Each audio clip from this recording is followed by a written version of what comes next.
Baik, Udah kayaknya. Assalamualaikum warahmatullahi wabarakatuh. Waalaikumsalam warahmatullah. Sebelumnya saya ucapkan terima Waalaikumsalam kasih. warahmatullahi wabarakatuh. Ya, sebelumnya saya ucapkan terima kasih kepada Bapak Ibu serta teman-teman atas kehadirannya pada pertemuan sesi keempat ini. Saya berharap dengan mengikuti webinar ini teman-teman akan mendapatkan materi yang fresh dan insightful gitu ya tentang seputar basic HRM ini. Jadi jangan sungkan-sungkan untuk mengajukan pertanyaan pada sesi sesi tanya jawab nanti. Baik, telah hadir bersama kita Bapak Dadang Budiaji dan karena waktunya sudah masuk, untuk itu kita langsung saja mulai dan melanjutkan materi pada sesi hari ini. Dan kepada Bapak Dadang dipersilakan, Pak. Baik, terima kasih Pak Hafiz, rekan-rekan semua. Assalamualaikum warahmatullahi wabarakatuh. Selamat malam. Kita masuk di hari keempat ya, atau sesi keempat ini ya. Masih semangat ya. Tinggal sedikit lagi. Terima kasih Pak. Ya, bagus ya, harus semangat nih ya. Semangat. Sesi 4 ya, kalau judul aslinya adalah learning ya, tentang pembelajaran dan pengembangan ya. Pembelajaran pengembangan. Jadi ini sekuensial setelah kita memperoleh orang-orang yang tepat. Banyak juga sebenarnya orang yang kita hire itu belum betul-betul siap. Dan kita harus memfasilitasi mereka untuk meningkatkan kompetensi. Selalu ketemu yang namanya gap kompetensi. Dan kelihatannya tidak bisa dihindari bahwa proses pembelajaran dan pengembangan ini satu keniscayaan. Gitu ya. Karena pada saat pekerjaan orang itu bergeser, bisa bergeser itu kan bisa horizontal, bisa vertikal. Gitu ya. Bisa karena mutasi, bisa karena promosi, atau nggak dipindah sih. Cuma isi pekerjaannya berubah gitu. Ya kan? Isi pekerjaannya berubah. Sambil contoh misalnya ya, mungkin ini cukup sering terjadi di perusahaan. Misalnya kita punya resepsionis misalnya. Jaga di lobi di perusahaan kita, di head office gitu ya. Kemudian ada yang mengamati resepsionis kita itu kayaknya sih kurang kerjaan gitu ya. Resepsionis itu cuma nerima tamu gitu ya. Kadang tamu juga kalau lagi sedikit dia juga nggak ngapa-ngapain gitu ya. Akhirnya kemudian dia ditambahin kerjaannya. Merangkap operator telepon. Gitu ya. Jadi ada resepsionis, operator telepon begitu ya. Sekarang udah banyak orang pakai handphone. Jarang yang telepon ke nomor perusahaan gitu ya. Kelihatan kurang kerjaan juga gitu. Akhirnya ya kalau dulu masih ada mesin fax gitu ya, mesin fax misalnya, atau mesin fotokopi yang biasanya itu tempatnya berbeda. Dilihat ini resepsionis dan operator telepon ini masih ada space gitu ya. Ya kemudian disuruh juga itu jagain mesin fotokopi dan mesin fax gitu ya. Termasuk juga kalau ada tamu diminta nyiapin kopi. Dari mulai resepsionis gitu ya. Kemudian dalam sekian waktu tertentu kemudian pekerjaan bergeser. Nah, pada saat tugas-tugas bergeser itu maka sebenarnya bisa terjadi yang namanya gap kompetensi. Tuntutan pekerjaannya kan bergeser juga. Ya kan? Karena what itu menentukan who. Ya. Apa yang dikerjakan menentukan siapa orangnya. Atau dengan kata lain, orang ini harus punya kemampuan apa. Dan bukan hanya contoh kecil seperti resepsionis ya, yang kemudian job kontennya berkembang biak begitu ya, job listnya jadi banyak gitu ya, sehingga dia harus belajar hal-hal baru. Mungkin dia harus mempelajari yang namanya telepon teknik, bagaimana dia menyapa orang di telepon, dia menangani komplain gitu ya. Kemudian kalau dia disuruh juga menyajikan kopi ya terus kopinya itu pakai mesin kopi, dia jadi setengah barista juga gitu kan. Itu satu contoh aja ya. Nah, di pekerjaan lain pun sama. Apalagi kalau orang itu memang kita promosikan atau kita pindahkan pada posisi lain, gitu ya. Jadi mau tidak mau memang pembelajaran dan pengembangan itu adalah suatu keniscayaan yang nggak bisa dielakkan dan harus kita kelola dengan baik, dengan efektif. Itulah sedikit latar belakang gitu ya. Kenapa fungsi pembelajaran dan pengembangan ini adalah suatu hal yang memang merupakan bagian yang terintegrasi gitu ya dari pengelolaan SDM gitu ya. Baik rekan-rekan, supaya terstruktur saya sharing dulu materinya. Nanti Anda juga bisa kalau ketemu hal-hal yang ingin dikomentari bisa langsung ya.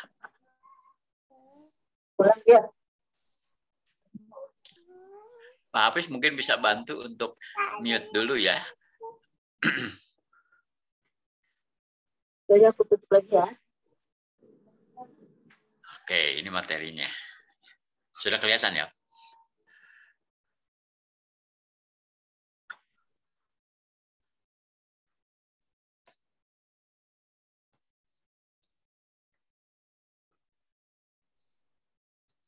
Nah, yang dimaksud dengan pembelajaran dan pengembangan atau learning and development adalah kegiatan meningkatkan pengetahuan, keterampilan, kemampuan, dan karakteristik lain.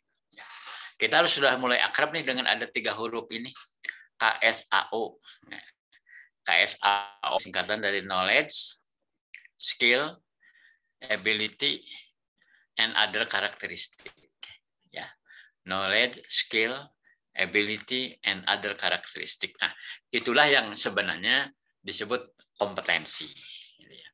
Jadi ini kegiatan meningkatkan KSAO tadi ya, dan kompetensi ya tentunya dalam rangka memenuhi kebutuhan bisnis organisasi.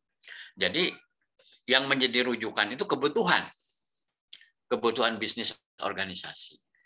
Saya ambil contoh misalnya dulu waktu belum ada kereta api yang namanya Argo Gede, Argo Wilis itu ya. Itu kecepatan kereta api itu lebih lambat dari yang sekarang. Kemudian muncul yang namanya kereta api Argo Wilis, Argo Gede. Itu dengan kecepatan yang lebih tinggi dan bisa menempuh jarak. Ya, kalau Argo Gede itu kan Bandung-Jakarta. Argo Wilis itu Bandung-Surabaya. Gitu ya.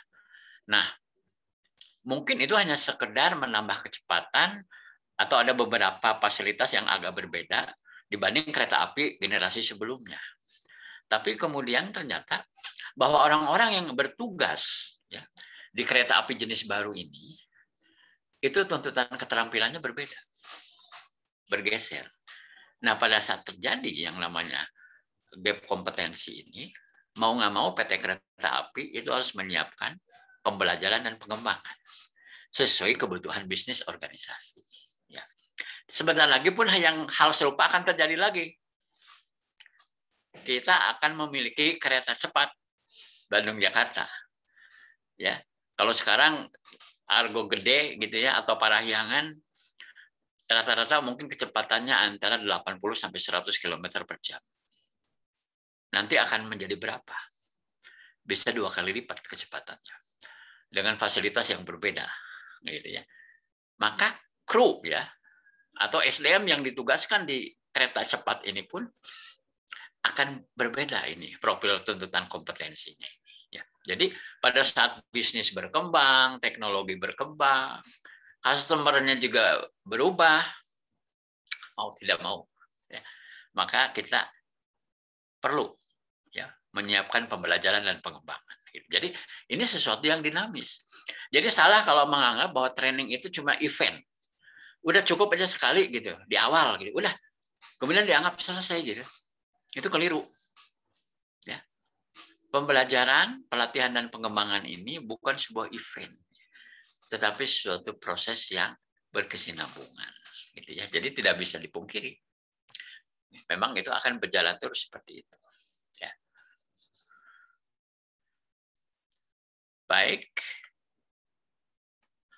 Apa sasaran yang mau kita capai di sesi ini? Ya.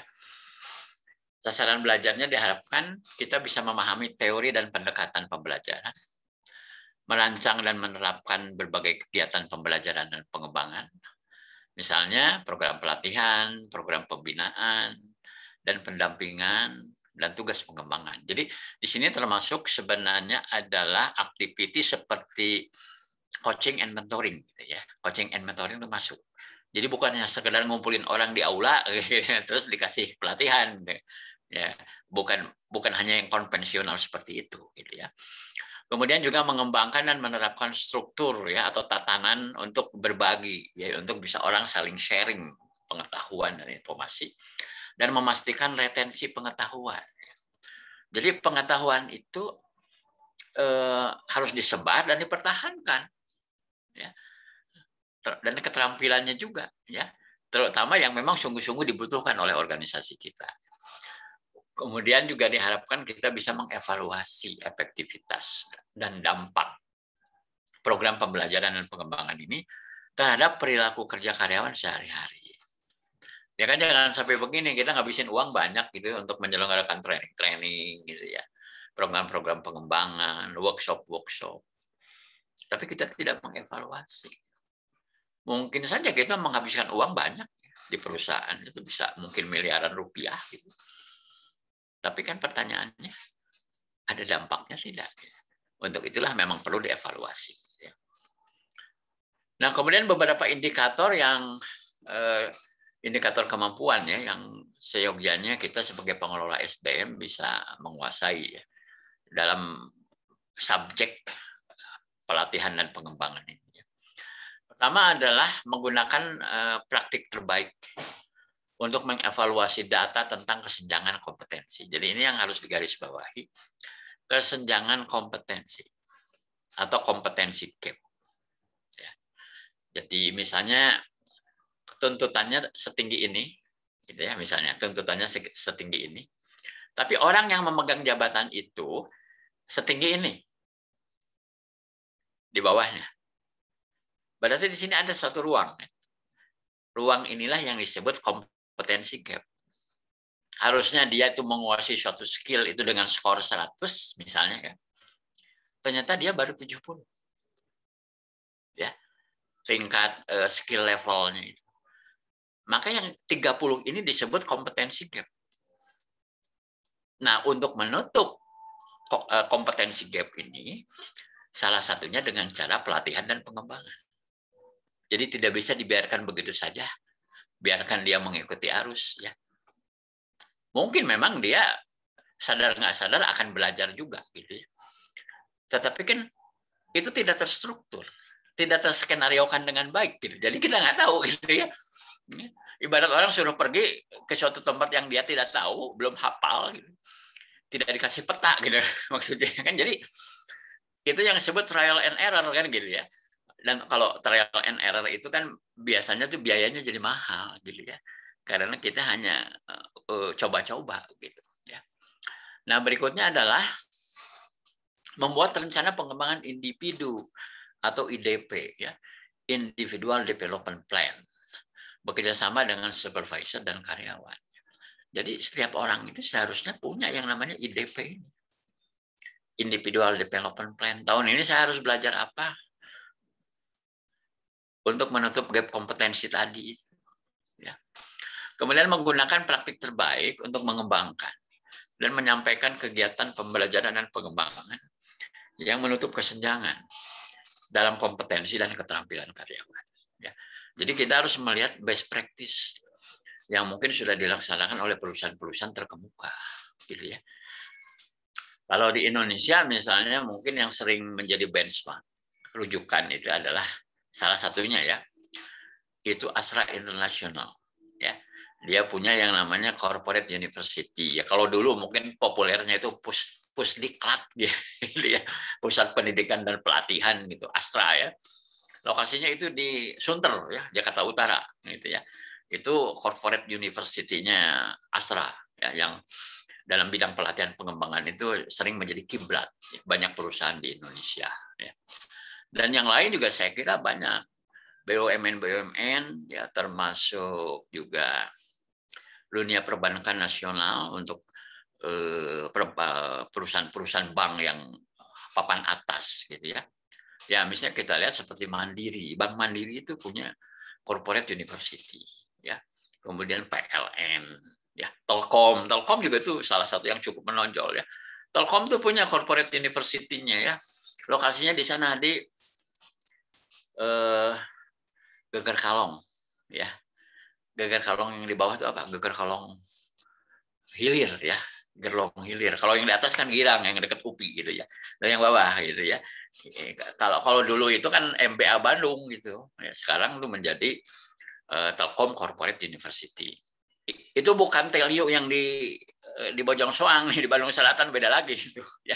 Kalau itu kan kampus ya, universitas itu, Universitas Telkom itu beda lagi ya. Jadi kalau untuk para karyawannya itu dilatihnya itu di Telkom Corporate University gitu. Dan ada banyak contoh-contoh lain ya. Kemudian menggunakan semua sumber daya yang tersedia, misalnya vendor ya, pemasok-pemasok program-program pengembangan ya, untuk mengembangkan dan menyampaikan program pembelajaran dan pengembangan yang efektif. Berikutnya adalah membuat jaringan sosial internal untuk memfasilitasi berbagi pengetahuan di antara karyawan. Ini kalau yang konsep modernnya itu yang disebut knowledge management. Mungkin pernah dengar ya, knowledge management. Bagaimana kita mengelola pengetahuan di dalam perusahaan kita supaya pengetahuan yang sangat kita butuhkan itu bisa tersebar, terdistribusi gitu di antara seluruh karyawan. Ya, itulah yang disebut sebagai knowledge management. Kemudian mengelola dan mendukung program untuk mempromosikan transfer pengetahuan. Ya, ini masih kaitan dengan konsep knowledge management. Ya. Kemudian indikator kemampuan kedua ini yang levelnya lebih advance gitu ya di bidang ini, yaitu merancang dan mengawasi upaya untuk mengumpulkan data tentang kesenjangan kritis dalam kompetensi. Jadi kesenjangan yang memiliki nilai signifikan ya, dalam kompetensi ini. Jadi kan kita prioritasnya adalah yang kritikal dulu kan begitu ya. Kemudian memberikan panduan untuk mengidentifikasi dan mengembangkan kompetensi penting yang memenuhi kebutuhan talenta organisasi. Berikutnya memantau efektivitas program untuk pemimpin baru dan pengembangan kepemimpinan. Jadi leadership itu perlu dikembangkan terus. Sebab kadang-kadang kita mempromosikan orang ya dari suatu jabatan pelaksana menjadi supervisor misalnya. Kadang kita cuma melihat prestasi dia di masa lalu. Oh, dia itu operator yang kerjanya bagus, hasil kerjanya bagus, paling senior gitu ya. Kemudian kita promosikan menjadi seorang atasan, menjadi seorang supervisor. Tapi kita lupa bahwa pada saat dia menjadi supervisor itu, profil kompetensinya itu bergeser. Tuntutan kemampuannya itu berbeda gitu dibandingkan waktu dia masih jadi operator. Tapi kita lupa melakukan pemetaan dan program pengembangan untuk yang bersangkutan. Maka sering terjadi begini, waktu dia jadi operator kerjanya bagus, gitu ya. Tapi setelah dia dipromosikan jadi supervisor, kok jadi menurun gitu performance-nya. Ya, sebenarnya itu mungkin bukan kesalahan karyawannya ya, tapi perusahaannya gitu ya, yang tidak benar-benar mempersiapkannya secara komprehensif. Gitu, ya. Kemudian berikutnya adalah membuat strategi organisasi jangka panjang untuk mengembangkan talenta. Dan terakhir membuat strategi untuk memastikan retensi pengetahuan organisasi. Jadi pengetahuan itu ya harus dipertahankan dan dikembangkan terus. Gitu ya. Jangan menganggap sekali training udah dianggap selesai gitu ya. Nah, training itu adalah suatu proses yang berkelanjutan. Ya. Nah, apa yang mau kita capai secara dengan rujukan kepada SKKNI, ya kalau dalam versi SKKNI, learning objektifnya adalah pertama menganalisis dan menyusun kebutuhan. Jadi ini yang disebut, mungkin Anda sering mendengar istilah populer itu TNA, Training Needs Analysis, analisis kebutuhan pelatihan. Yang kedua, menentukan jenis pembelajaran dan pengembangan sesuai kebutuhan organisasi. Jadi sesudah kita tahu kebutuhannya, hasil TNA-nya, maka kemudian kita tentukan jenis pembelajaran dan pengembangan yang sesuai kebutuhan itu. Dan merancang atau mendesain program pembelajaran dan pengembangan yang tepat. Berikutnya pada step 3, kita menyiapkan sarana dan prasarana pembelajaran dan pengembangan. dan melaksanakan kegiatan pembelajaran dan pengembangan itu. Siapkan sarana prasarana dan kemudian kita eksekusi programnya. Ya. Kemudian yang keempat, menentukan parameter atau ukuran-ukuran evaluasi pelaksanaan pembelajaran dan pengembangan dan mengevaluasi pelaksanaan kegiatan pembelajaran dan pengembangan itu. Jadi ini juga sebenarnya selain merupakan sasaran pembelajaran kita, juga merupakan sekuensial, urut-urutan. Ya, kalau kita mengelola aktivitas pembelajaran dan pengembangan. Nah, kita lihat ruang lingkupnya. Ya. Ruang lingkup dari pembelajaran dan pengembangan ini ya sebenarnya sederhana ya. Ini menggunakan 4 jurus, gitu, 4 langkah. Gitu ya. Pertama adalah menyusun kebutuhan. Ya. Kebutuhannya apa? Kedua, merancang program. Ketiga, melaksanakan kegiatannya. Dan yang keempat, mengevaluasi. Jadi cuman simple aja. Gitu, ya. Nah, ini saya perkenalkan satu framework yang populer. Ya, mungkin Anda pernah dengar. Namanya ADDIE nih, atau EDI aja lah ya, sebut EDI model gitu ya. Ini nih 5 huruf nih, ADDIE model gitu ya. Ini populer ini. Saya suka bergurau kalau nggak saya ngasih training bidang training and development ini. Kalau ada orang HRD khususnya yang mengurus pelatihan ya, tidak tahu konsep ini EDI model, saya selalu bergurau. Itu seperti orang Muslim tidak hafal Al-Fatihah gitu. Aneh kan? Ya kalau ada orang Muslim tidak hafal Al-Fatihah, tentu dia mengalami kesulitan kalau mau sholat, betul nggak? Ya kan? Karena kan itu adalah salah satu yang sifatnya wajib gitu dalam sholat, gitu, Al-Fatihah itu. Dan sekarang kalau ada orang yang katanya dia mengelola pelatihan dan pengembangan, tapi dia nggak ngerti gitu yang disebut konsep EDI model ini. Jadi saya joke-nya saya seperti itu. Jadi dengan kata lain, saya merasa ini wajib saya sampaikan kepada rekan-rekan semua.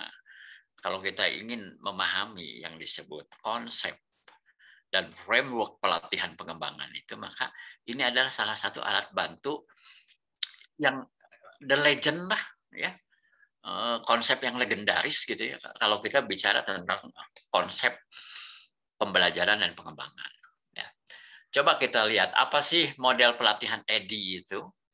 Model EDI adalah proses umum yang secara tradisional digunakan oleh desainer instruksional dan pengembang pelatihan. Ya. Jadi bukan cuma desainer baju, gitu ya, tapi ada yang juga disebut desain instruksional dan pengembang pelatihan. Ya. Dia mengembangkan program-program, gitu ya. Ada 5 fase, ya, makanya disebut EDI model. Ya. 5 fase itu singkatan kan sebenarnya. A-nya analisis, D-nya design, ya. D yang kedua adalah development, ya, diterjemahkannya pengembangan. I-nya itu implementasi, dan E-nya yang terakhir adalah evaluasi. Jadi ya seperti ilustrasi yang di kanan ini, ya, EDI model itu. Ini sebuah siklus, ya, suatu siklus ya, berputar searah jarum jam, begitu ya. Nah, dari A ini analisis, desain yang hijau nih, yang ungu develop, yang biru muda implementation, kemudian yang warna orange evaluate. Ya. Nanti balik lagi analisis. Karena kalau organisasinya berkembang, teknologi yang dipakainya berbeda, produknya berkembang, customer-nya berkembang, ekspektasinya bergeser, maka pada saat di sana ada gap kompetensi, kita harus memutar kembali siklus ini. Diputar lagi, putaran kedua, putaran ketiga, terus aja. Ya, sepanjang perusahaannya masih ada kan gitu ya. Berarti kita masih harus menggulirkan roda ini, siklus ini gitu ya. Jadi di sini disebutkan analisis itu kita menganalisis kebutuhan, persyaratan, tugas, ya. Kemudian kapabilitas peserta saat ini seperti apa profilnya, ya kan? Kemudian kita merancang atau mendesain, ya. Jadi di sini di dalam tahap desain itu kita menentukan learning objective. sasaran belajarnya apa, ya. Kemudian format delivery-nya. Ya. Jadi bentuk kita mendeliver gitu materi itu seperti apa formatnya, gitu ya. Kemudian aktivitas dan exercise-nya, kegiatan-kegiatannya dan latihan-latihannya, ya. Mungkin perlu ada simulasi atau praktek misalnya, ya. Kemudian masuk kepada develop. Nah, di develop ini kita meng-create prototype. Jadi seperti misalnya membuat mobil, membuat kendaraan, atau membuat handphone, maka sebelum produksi massal, sebelum diproduksi secara besar-besaran suatu produk, itu dibuat dulu prototype. Bahasa Indonesia adalah purwarupa. Jadi contoh pertama gitu, produk awal, atau yang disebut juga produk konsep. Ya. Jadi dibikin dulu prototipe-nya gitu, training gitu. Nggak bisa begitu aja gitu ya, udah langsung jualan gitu ya. Ya idealnya dibikin dulu prototipe gitu ya. Kemudian kita mengembangkan materi pembelajaran, materi kursusnya ya. Develop course materials. Kemudian mereview, kita tinjau kembali. Ada kelemahan apa, kekurangan apa ya. Jadi di sini juga ada yang disebut pilot session. Pilot session ya. Jadi kalau untuk proyek disebutnya pilot project gitu ya. Proyek pertama gitu ya, proyek percontohan gitu. Maka ini ada sesi pencontohan. Ya.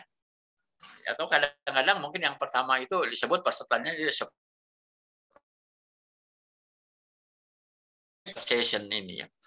Nah, kemudian yang berikutnya implementasi. Ya. Implementasi pelatihan, kemudian alat-alat atau instrumen di tempat itu apa yang diperlukan, media-media, alat peraga begitu ya. Kemudian observasi ya. Ini pada saat menerapkan ya. Jadi pada saat hari H pembelajarannya gitu. Kayak sekarang nih ketemu, berarti kita sudah ada di fase ini sebenarnya, fase implementasi. Kemudian masuk ke evaluasi. Jadi yang dimaksud implementasi di sini bukan menerapkan hasil belajar, bukan. Tetapi proses pembelajarannya dilaksanakan. Itu yang disebut implementasi. Nah, terakhir adalah evaluasi. Ya. Jadi di sini kalau menggunakan modelnya Kirkpatrick, ini muncul 4 nih. Yang dievaluasi itu pertama awareness, yang kedua knowledge-nya, yang ketiga perilakunya atau behavior-nya, yang keempat hasil. Ada hasil enggak? Perilakunya berubah enggak? Ya. Performance-nya meningkat tidak? Itu yang dievaluasi. Nah, setelah itu nanti balik lagi ya kepada analisis. Jadi ini suatu siklus yang bisa berputar gitu ya, setiap tahun itu bergulir terus gitu ya.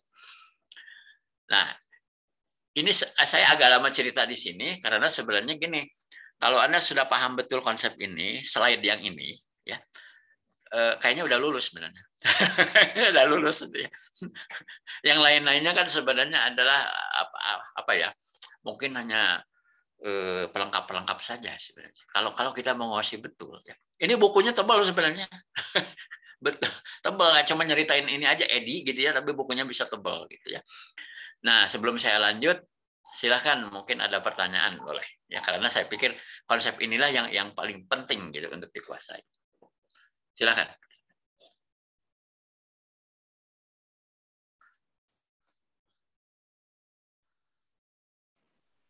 Saya, Pak. Ya, silakan. Selamat malam, Pak, dan selamat malam. Malam. Gimana? Silakan. Itu Pak, kalau misalnya mengenai training ini ya Pak ya, biasanya perusahaan tuh menganggap justru membuang biaya, banyak yang seperti itu ya Pak ya. Membuang biaya kan memang banyak uang lah yang keluar untuk melatih atau mengembangkan karyawan seperti itu Pak. Gimana itu Pak? Terus kemudian kedua, untuk menentukan training need analysis itu teknisnya seperti apa Pak ya? Terima kasih, itu aja Pak. Oke. Ada obrolan ini. Ya, ini hanya sekedar cerita, tapi mungkin aja pernah terjadi. Obrolan seorang presiden direktur dengan direktur keuangan tentang training. Si direktur keuangan itu tanya sama bosnya, bos, ngapain ngadain training buat karyawan? Kita kan ngeluarin duit gede juga loh. Berapa itu training, apalagi training mahal gitu kan. Ya kayak Dale Carnegie aja kan sekarang untuk training 4 hari aja mungkin 7-8 juta per orang. Ya. Kelasnya beda, gitu. Ijazahnya aja dari New York kan gitu ya. Bayangkan satu angkatan misalnya 40 orang, itu berapa itu? Itu bisa bicaranya ratusan juta, mungkin M gitu ya, kalau perusahaannya gede banget gitu dan banyak orang yang harus dilatih. Nah, itu yang diajukan ya pertanyaan oleh seorang direktur keuangan. Ya mungkin karena direktur keuangan tuh kalkulatornya tajam banget itu ya. Ini duit gimana kan? Ngapain ini ngabisin duit melatih, terus mereka kalau udah pinter terus kabur gitu ya. Dibajak perusahaan lain gitu. Nah, kebetulan si presidennya itu orang yang ngerti betul tentang dunia manajemen SDM. Ya, ngerti betul hakikat pengembangan SDM. Dia balik bertanya begini, kalau nggak kita latih dan mereka terus nggak kemana-mana, tinggal terus dengan kita, gimana? Kalau nggak kita latih, berarti kan kita membiarkan karyawan kita tetap bodoh. Dan dia nggak kemana-mana. Kira-kira menurut Anda gimana? Masuk akal nggak? Jadi training itu tuh keniscayaan. Sama aja sekarang kayak begini. Anda kan punya anak misalnya. Bagi yang udah punya anak nih. Ngapain sih ngirim anak-anak ke sekolah? Yang udah pada lulus juga susah cari kerja. Kenapa tetap ngotot Anda pengen ngirim anak-Anda ke sekolah gitu? Malah dibela-belain di sekolah yang mahal, betul nggak? Jadi, kalau perusahaan pengen maju, pengen mencapai misi dan visinya, kita butuh SDM yang memadai. Yang punya kompetensi, yang punya engagement. Itu yang dibutuhkan. Ya. Dan membentuk karyawan yang kompeten, salah satunya lewat pelatihan dan pengembangan. Sesuai kebutuhan dia. Dan kebutuhan organisasi. Ya, itu harga yang harus kita bayar. Ya kan? Kalau nggak kita latih karena kitanya pelit atau terlalu hitungan, takut merasa rugi kalau dia kemudian nanti pindah kerja, ya akhirnya kita nggak pernah menyiapkan SDM kita sebagaimana seharusnya. Sama aja dengan berpikir begini, udah deh, misalnya kamu atau Anda bilang ke anak Anda nggak usah sekolah, gimana nanti aja deh. Tuh banyak yang udah pada sekolah tinggi juga, lulus dari perguruan tinggi juga pada susah cari kerja. Jadi udahlah, tuh banyak juga pengusaha sekolahnya juga nggak tinggi-tinggi amat. Gitu. Nah sekarang Anda mau pakai paradigma itu, ya, atau memakai paradigma yang begini, ya yang sekolah aja susah cari kerja, apalagi kalau nggak sekolah. Anda pakai mindset yang mana? Saya kira mending pakai yang kedua, lebih aman buat kita, betul nggak? Tahu menyekolahkan anak itu kan ikhtiar, betul nggak? Daripada membiarkan anak kita bodoh, buta huruf, ya nggak? Ya, gagap teknologi, gagap ilmu pengetahuan, betul nggak? Lebih berisiko, betul nggak? Karena yang udah sekolah pun ternyata juga nggak gampang cari kerja. Ya, yang penting kita sekolahkan aja dengan sebaik-baiknya. Jadi inilah yang disebut training awareness dari pimpinan puncak. Ya, memang tidak semua pimpinan perusahaan atau owner itu memiliki training awareness. Ya. Ada juga yang memang nggak mau ya ngasih training gitu, tapi pengen punya karyawan yang bagus. Terus caranya gimana? Hanya ada satu cara. Membajak punya perusahaan lain. Betul? Kan nggak mau ngasih training, tapi Anda pengen punya karyawan hebat. Caranya gimana? Anda harus bajak karyawan yang saat ini sedang bekerja di perusahaan lain. Tapi ada nggak membajak atau membujuk itu yang harganya murah? Nggak ada. Yang ada karyawan yang cukup gila gitu ya. Mau pindah kerja ke perusahaan dengan gaji lebih kecil gitu ya. Kecuali karyawan yang lagi frustrasi gitu. Itu lain soal itu mah. Ya. Yang udah empet gitu dengan perusahaannya gitu ya. Ya enggak? Ya. Tapi kalau yang dalam keadaan normal mana ada gitu. Orang-orang yang udah punya kelas gitu terus mau aja pindah ke perusahaan yang bayaran lebih rendah dan tiap hari dicerewetin melulu. Saya emang nggak mau. Ya. Saya kira ya jawaban yang pertama gitu ya. Mudah-mudahan bisa menjawab. Intinya begini. Membuat karyawan kita kompeten itu harga yang harus kita bayar. Kalau pengen karyawan kita berprestasi. Betul nggak? Kan prestasi itu fungsi dari kompetensi. Ya nggak? Kompetensi adalah fungsi dari pembelajaran. Kan begitu. Jadi hubungan sebab akibatnya kan begitu gitu. Kausalitasnya. Orang dilatih. Sesudah dilatih jadi terampil. Betul? Sesudah terampil kerjanya lebih bagus. Ya. Kalau kerjanya lebih bagus, perusahaan diuntungkan nggak? Dia lebih jago jualannya, lebih bagus membuat produk, ya. Lebih bagus mengelola departemennya. Perusahaannya akan meningkat nggak prestasinya kalau kita punya orang-orang seperti itu? Pastilah. Ya. Itu mah konsekuensi logis gitu. Ya enggak? Gitu. Nah, sebelum masuk ke TNA, nah ini dulu, coba menurut Bu Haripah gitu, gimana? Bisa menjawab pertanyaan tadi nggak? Ya Pak, terima kasih. Tapi mungkin gini Pak, kenapa harus belajarnya secara formal? Baca aja buku, banyak kan buku gitu. Nah, kalau begitu, itu juga nggak salah. Gitu ya. Tapi mengukur keberhasilannya caranya gimana? Gini, Anda baca buku manajemen. Sebulan 1 buku, minimal.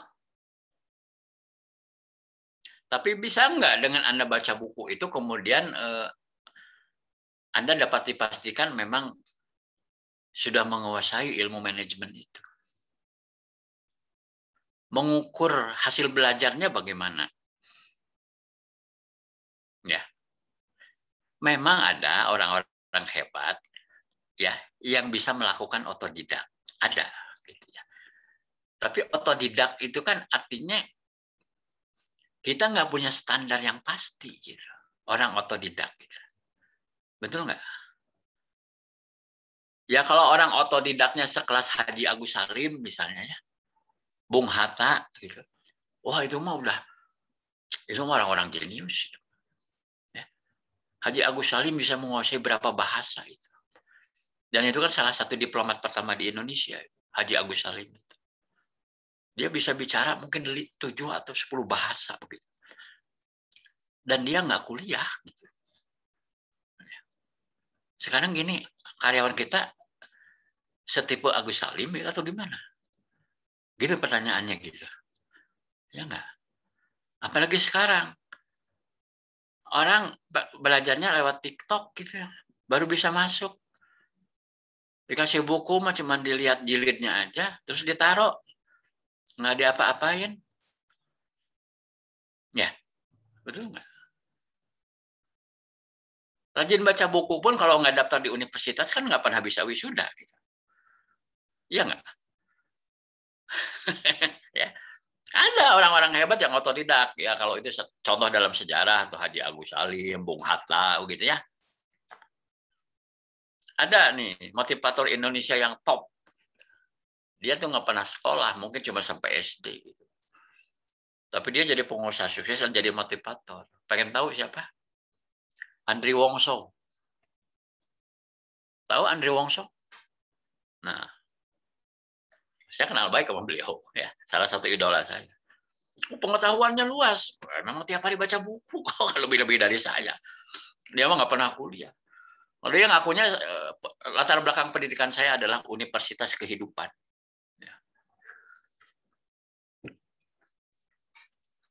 Kalau disuruh jalan sendiri-sendiri, kita itu nggak punya suatu structure.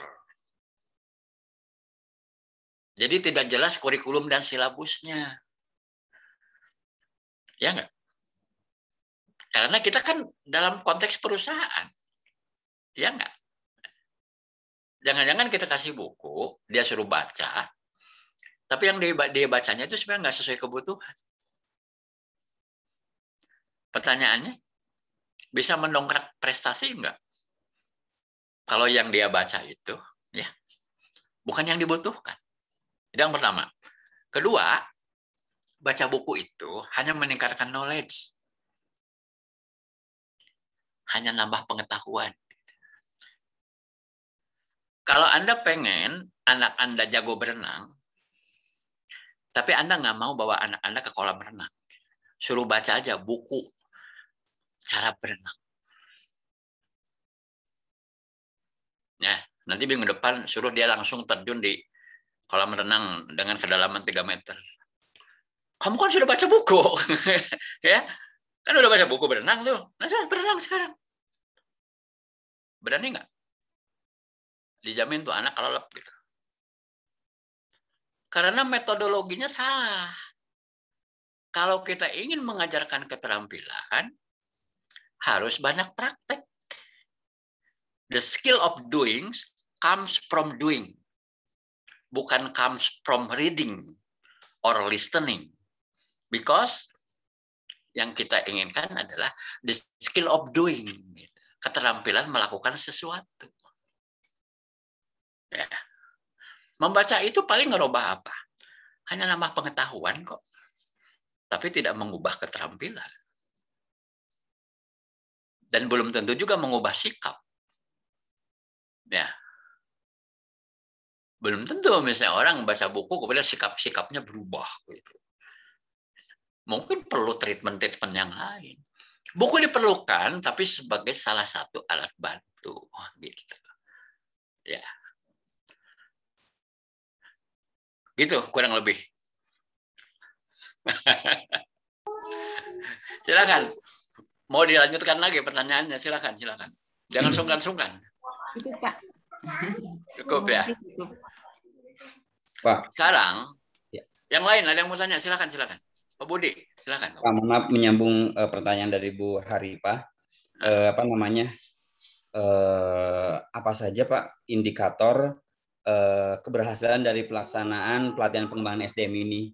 Gitu kan? Misalkan kita kan sudah memberikan pelatihan pengembangan untuk pegawai kita, indikatornya apa saja? Kemudian ada nggak cara untuk mengukur efektivitas dari pelatihan yang kita berikan gitu Pak? Terima kasih Pak. Jawabannya di slide berikutnya, Pak. Di dalam slide tentang evaluasi. Baik, Pak. Oke.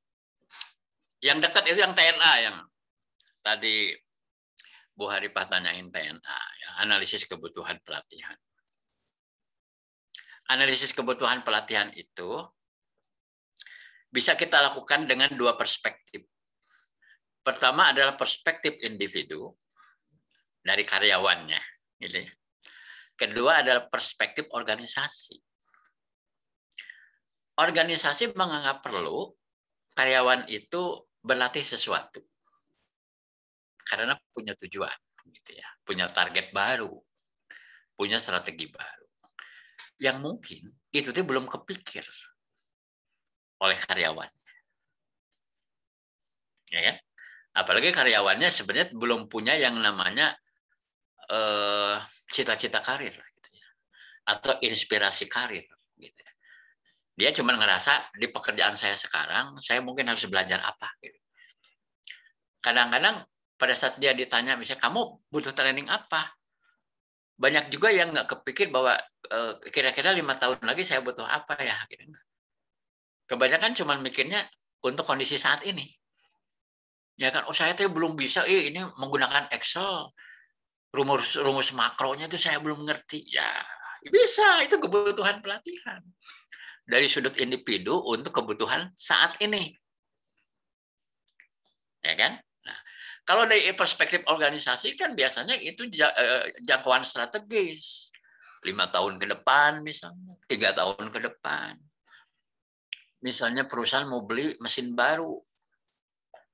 Dan di kita belum ada operator yang bisa pakai mesin itu. Ada kebutuhan pelatihan nggak? Ada. Sudah terpikir sama karyawan? Belum. Ya.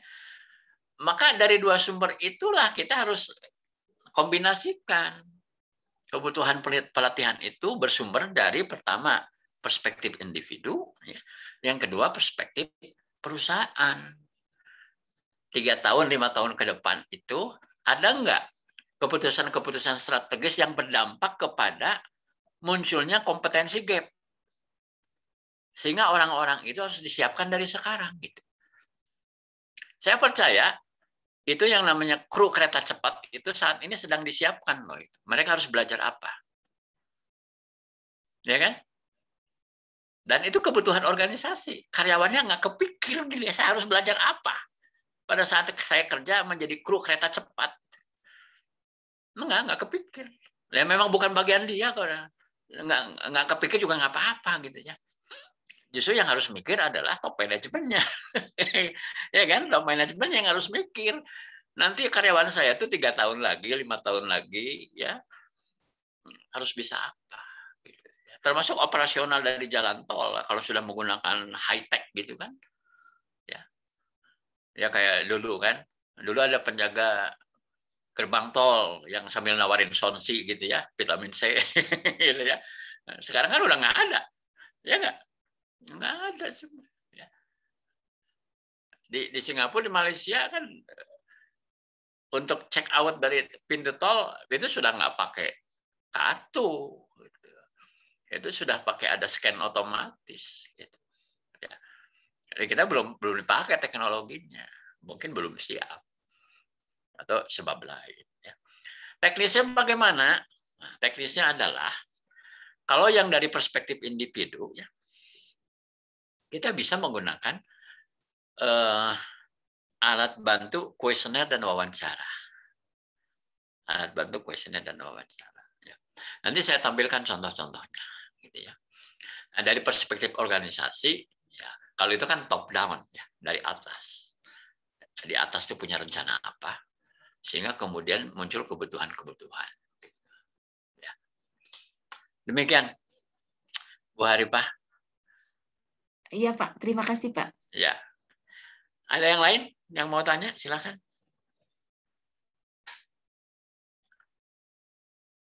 Saya lanjut dulu ya.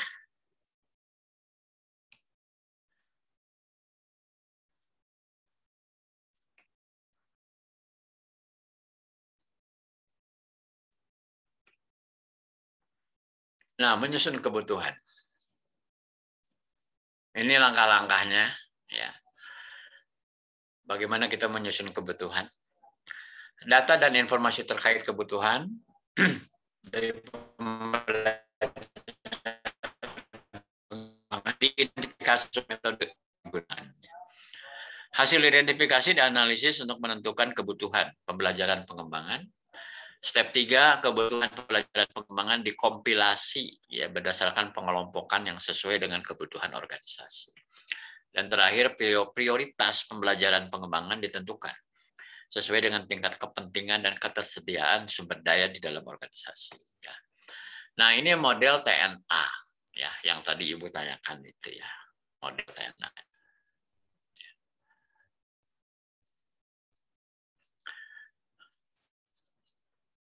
Dukungan organisasi, analisis organisasi, analisis persyaratan, job analysis, person analysis. Ya, tapi kalau menjelaskannya adalah seperti yang tadi saya ceritain aja gitu. Dari dua sudut pandang ya. Dari sudut pandang individu maupun sudut pandang organisasi. Ya kalau digambarkan dalam model ya kayak ginilah modelnya gitu ya. Paling tidak kita memerlukan suatu format kuesioner. Ya. Orang-orang disuruh ngisi, ya kemudian dilengkapi dengan wawancara dan akhirnya kita kompilasi, gitu ya. Sehingga muncul, oh ternyata kompetensi ini yang mereka butuhkan. Kebanyakan masih gap dalam kompetensi apa. Ya. Nah setelah kita melakukan itu, sehingga kita tahu kebutuhannya apa saja, maka berikutnya kita merancang program pembelajaran dan pengembangan.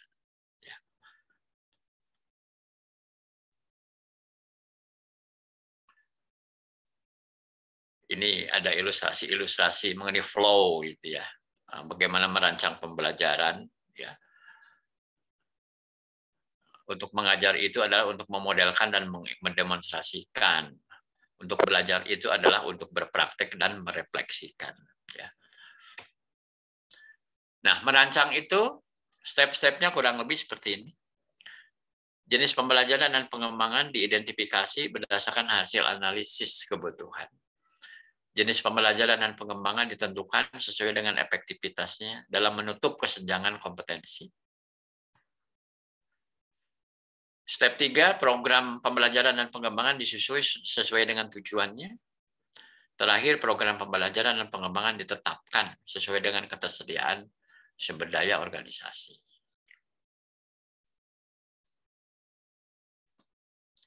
Nah, ini desain pelatihan atau desain instruksional. Inilah proses membuat blueprint untuk pengembangan pembelajaran.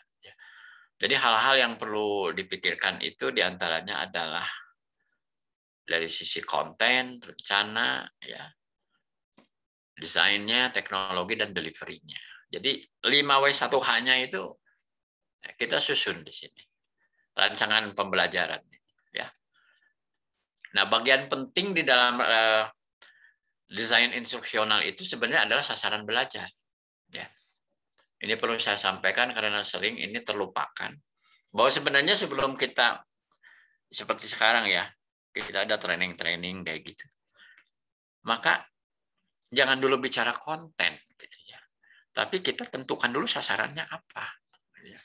Maka kalau Anda lihat modul-modul saya itu selalu dimulai dengan sasaran belajar. Karena dengan sasaran belajarlah maka jelas gitu, kontennya harus apa dan evaluasinya bagaimana, gitu ya.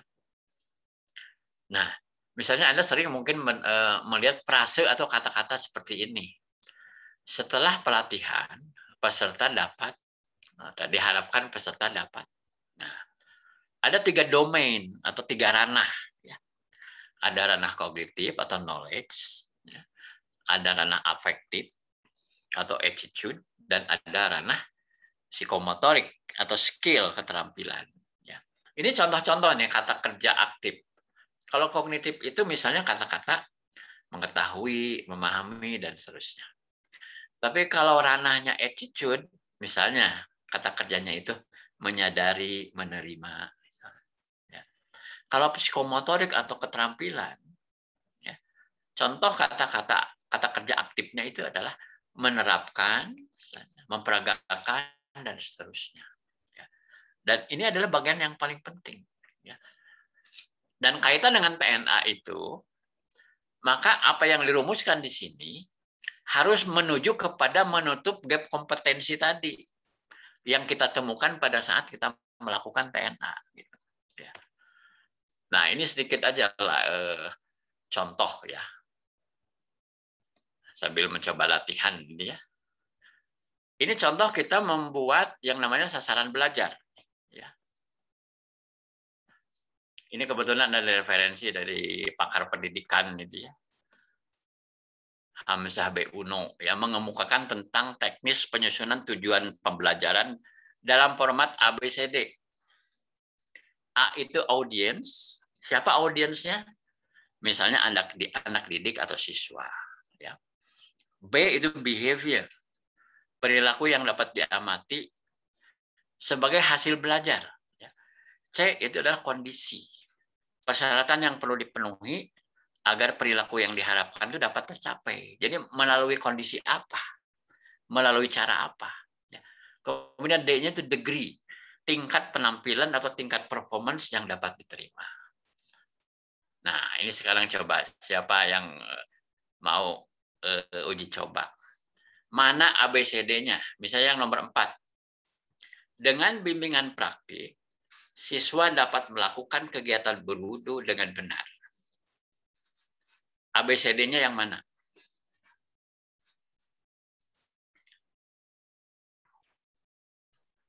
Ada yang mau nyoba? Mari kita. Silakan coba. Saya coba ya, Pak. Ya. Untuk yang audiensnya itu siswa. Ya. Kemudian behavior itu kegiatan berwudu dengan benar. Ya. Conditionnya itu bimbingan. Apa? Degree-nya? Degree-nya itu berwudunya. Degree-nya berwudu.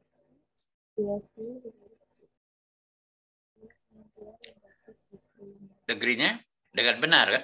Dengan benar. Ya. Nah, itu. A-nya audiensnya itu siswa, behavior-nya itu berwudu, kegiatan berwudu, condition-nya itu bimbingan praktik, ya. Degree-nya itu dengan benar. Artinya syarat dan rukun wudunya dilakukan dengan lengkap. Jadi ada parameter, degree. Ya. Ini contoh menyusun sasaran belajar yang memenuhi syarat, yang lengkap, komprehensif. Ya. Dan bimbingan praktik atau kondisi itu sebenarnya nama lainnya atau kita juga bisa menyebutnya sebagai metode. Metode belajarnya, betul nggak? Metode belajarnya bimbingan praktik. Bukan dengan membaca buku. Gitu kan? Kalau metodenya suruh baca buku, berarti kalimatnya begini. Dengan membaca buku secara mandiri, gitu kan? Siswa dapat melakukan kegiatan berwudu dengan benar. Dan ini agak nggak nyambung. Nggak nyambungnya kenapa? Antara metode dan perilaku yang diharapkan, ya, itu seolah-olah ada missing link gitu. Karena kalau kegiatan berwudu kan sifatnya motorik, betul nggak? Psikomotorik. Melakukan sesuatu, ada gerakan anggota badan begitu, ya. Kalau belajarnya hanya dengan baca buku, gimana? Bakal efektif nggak? Sama aja yang tadi itu. Belajar berenang, tapi nggak ke kolam renang. Hanya disuruh baca buku, tata cara berenang. Gitu ya maksudnya ya. Ketangkap nggak maksudnya? Yang kedua, siapa yang mau coba? Yang kedua nih, ABCD-nya yang mana nih? Audiensnya siswa. Audiensnya siswa. Kemudian behaviornya itu kerukunan ya Pak? Behavior. Menjelaskan. Menjelaskan contoh kerukunan umat beragama. Kondisinya? Kondisinya? Diskusi kelompok ya Pak? Diskusi kelompok, betul. Degree-nya? Kehidupan sehari-hari dengan benar. Dengan benar. Ya, dengan benar. Kalau ini panjang, ini yang apa? Behavior-nya panjang kata-katanya. Behavior-nya adalah menjelaskan contoh kerukunan umat beragama dalam kehidupan sehari-hari gitu. Sepaket.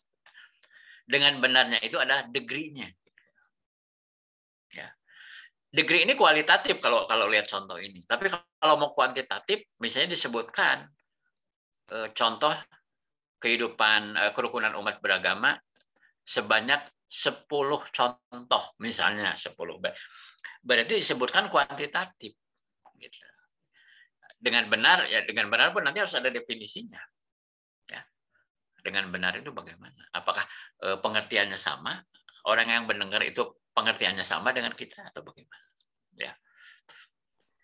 Yang ketiga, yang ini nih, contoh yang ini. Terakhir, siapa yang mau coba? ABCD-nya di mana? Ya, Pak. Ya, silakan Pak. Maka Pak Budi, Pak Budiawan. Silakan Pak Budi. Pak Budi. Audiensnya siswa, kemudian behaviornya adalah membedakan pola pengubinan teratur dan pengubinan tidak teratur. Kemudian kondisinya adalah mengamati gambar, degree-nya adalah teliti. Betul. Ini contoh, ya kebetulan ini kan pedagogi, jadi ilmu pendidikan. Tapi Kalau di perusahaan ya namanya andragogi gitu, pendidikan orang dewasa gitu kan. Kalau di sekolah itu kan pedagogi, pendidikan anak gitu. Tapi kan konsep dan frameworknya sama aja sih sebenarnya. Ya, hanya mungkin pilihan-pilihan metodologinya yang berbeda nantinya. Ya ini contoh. Jadi saya kira kalau kita mau mendesain pembelajaran itu, bagian pentingnya menurut saya adalah setelah kita memperoleh hasil gap kompetensi dari TNA, maka kan berikutnya kita menyusun ini, gitu, sasaran belajarnya. Ya. Sampai sini ada yang mau ditanyakan? Silahkan.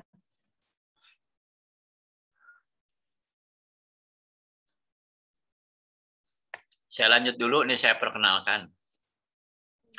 Ini kalau di orang-orang yang kuliah di UPI atau di IKIP ini pasti sangat dikenal beliau ini. Namanya adalah Benjamin Samuel Bloom. Nah, maka terkenal konsep beliau itu disebutnya taksonomi Bloom. Ya. Taksonomi Bloom adalah struktur hierarki yang mengidentifikasikan skills mulai dari tingkat yang rendah hingga yang tinggi. Ya. Taksonomi Bloom dibuat oleh seorang psikolog bernama Benjamin Samuel Bloom pada tahun 1956 untuk tujuan pendidikan. Dan memang beliau itu spesialisasinya adalah psikologi pendidikan. Ya. Bloom mengklasifikasikan tujuan pendidikan ke dalam 3 ranah atau 3 domain, yaitu ranah kognitif, ranah afektif, dan ranah psikomotor. Di mana setiap ranah itu lebih lanjut, lebih rinci dipecah menjadi beberapa bagian, gitu ya. Nah, ini yang disebut taksonomi Bloom, ya. Nah, ini contoh, ya, taksonomi. Tadi kan disebut ada kognitif, ada afektif, ada psikomotorik. Ya, jadi pada saat kita menyusun sasaran belajar itu, maka kita perlu menentukan ya level taksonominya gitu ya. Jadi di sini Anda lihat nih di sebelah kanan taksonomi tujuan kognitif menurut Bloom ya. Pertama adalah mengingat, hanya sekedar pengetahuan ya, mengingat dan menghafal. Ya. Berikutnya adalah pemahaman, menerjemahkan, menginterpretasikan, menyimpulkan. Berikutnya penerapan. Sampai yang tertinggi adalah melakukan evaluasi. Jadi kata kerjanya adalah membandingkan nilai-nilai, ide-ide, metode, dan sebagainya dengan standar tertentu. Makin ke atas berarti levelnya makin tinggi. Yang paling rendah kan hanya sekedar tahu. Yang paling tinggi adalah bisa melakukan suatu evaluasi. Nah ini contoh untuk domain kognitif atau pengetahuan. Ya. Nah yang berikutnya ini ada 2 contoh untuk tujuan afektif, sikap, gitu, dan tujuan psikomotor atau keterampilan. Ya. Kalau di ranah afektif, ya, yang paling rendah itu mengenal, ya, pengenalan, ya, ingin menerima, ingin menghadiri, sadar akan suatu situasi. Ya. Berikutnya adalah merespon, misalnya berpartisipasi. Ya. Dan yang paling tinggi adalah pengamalan. Ya. Yang paling tinggi ini pengamalan, yaitu internalisasi nilai-nilai menjadi pola hidup. Itu wilayah afektif. Ya. Kemudian psikomotorik atau keterampilan. Ya. Ini yang paling rendah itu peniruan atau imitasi. Ya. Jadi hanya sekedar sasaran belajar itu hanya sekedar bisa menirukan gerak yang telah diamati. Ya, anak-anak kan meniru saja, anak balita ya lagi belajar sesuatu, dia meniru orang tuanya. Itu adalah pada level imitasi, meniru. Ya. Melihat ada contoh kemudian ditiru, gitu. Sedangkan yang paling tinggi di sini ya naturalisasi. Yaitu melakukan gerak secara wajar dan efisien. Jadi dia udah mahir gitu ya melakukan sesuatu. Di sini ada yang level 2 itu manipulasi atau penggunaan. Ya, kata kerjanya adalah menggunakan konsep untuk melakukan gerak. Nah, ini satu contoh. Makanya kalau Anda perhatikan ya di dalam buku-buku textbook terutama ya, yang tebal-tebal itu. Tiap bab itu di depannya ada ini. Setelah mempelajari bab ini diharapkan mahasiswa dapat 1, 2, 3, bisa 5 atau 6 poin. Ya, Dari mulai kognitifnya ada, afektifnya ada, psikomotoriknya ada. Gitu ya. Tapi kalau buku-buku textbook, biasanya psikomotoriknya tidak terlalu banyak. Tapi idealnya, pada saat kita menyusun sasaran belajar itu, 3 domainnya harus ada keterwakilan. Ada kognitifnya, ada sasaran kognitif, ada sasaran afektif, dan ada sasaran psikomotorik. Ya. Sampai sini ada yang mau ditanyakan? Silakan. Sebelum masuk ke bagian berikut.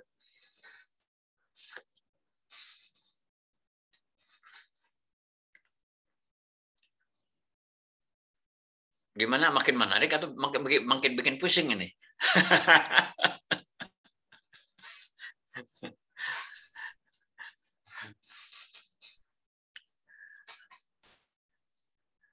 Silakan, ada yang mau bertanya?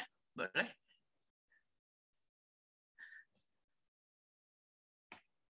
Oke, kita berlanjut ke slide berikutnya. Melaksanakan kegiatan pembelajaran. Ya. Jadi urut-urutannya begini. Ya. Sarana dan prasarana pembelajaran pengembangan diidentifikasi sesuai kebutuhan. Ya, jadi kita butuh apa? Sarana prasarananya. Kemudian sarana prasarana pembelajaran itu disiapkan sesuai SOP. Ya, jadi perlu ada SOP di perusahaan. Ya. Rincian pelaksanaan kegiatan pembelajaran pengembangan dikomunikasikan pada pihak terkait sesuai SOP. Dan terakhir, hasil pelaksanaan pembelajaran pengembangan didokumentasikan sesuai SOP yang berlaku di organisasi. Praktek terbaik untuk menyampaikan pelatihan. 7 praktek terbaik, best practice-nya. Ya. Di sini ada ilustrasi nih. Sebelah kanan ini ada diagram pie gitu ya. A good delivery system should have combination of 3 factors. Jadi delivery pelatihan yang baik itu harus merupakan kombinasi dari 3 faktor katanya. Ya. Pertama adalah telling, menceritakan, ya 25% itu ya efektivitasnya. Kemudian tell and show, menceritakan dan menunjukkan, mendemonstrasikan. Ya. Tell and show. Ya.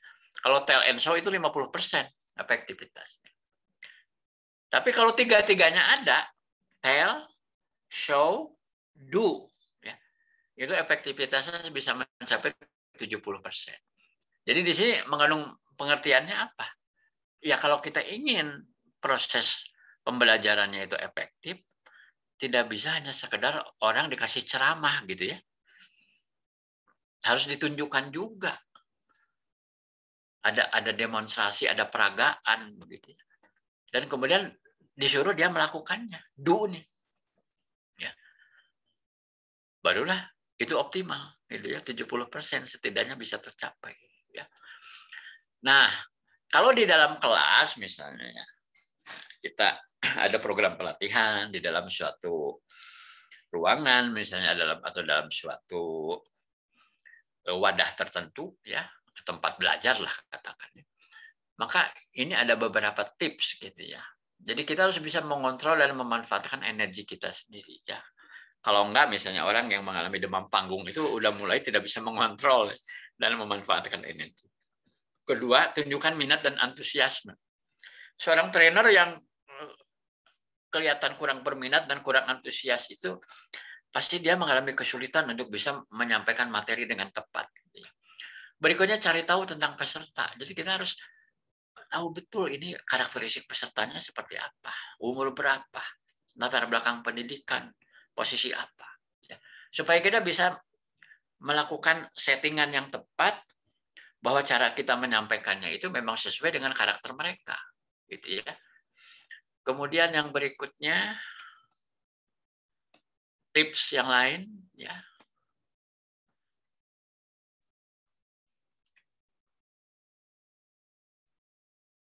Sajikan poin utama ya, sesi pelatihan. Jadi poin-poinnya dulu juga harus disampaikan, kemudian ajukan pertanyaan untuk melibatkan peserta. Kadang-kadang interaktif itu justru alat bantu yang cukup powerful ya, interaktif. Bersikap profesional dan berhati-hati tentang bahasa tubuh ya, body language kita. Sediakan waktu yang cukup untuk mendiskusikan pengetahuan baru dan mempraktikkan keterampilan baru. Ya. Itu tips ya pada saat kita menghandle suatu forum. Ya. Nah, yang keempat ini evaluasi. Ini pertanyaan yang tadi itu, ya. Bagaimana kita mengevaluasi? Jadi untuk mengevaluasi itu yang pertama,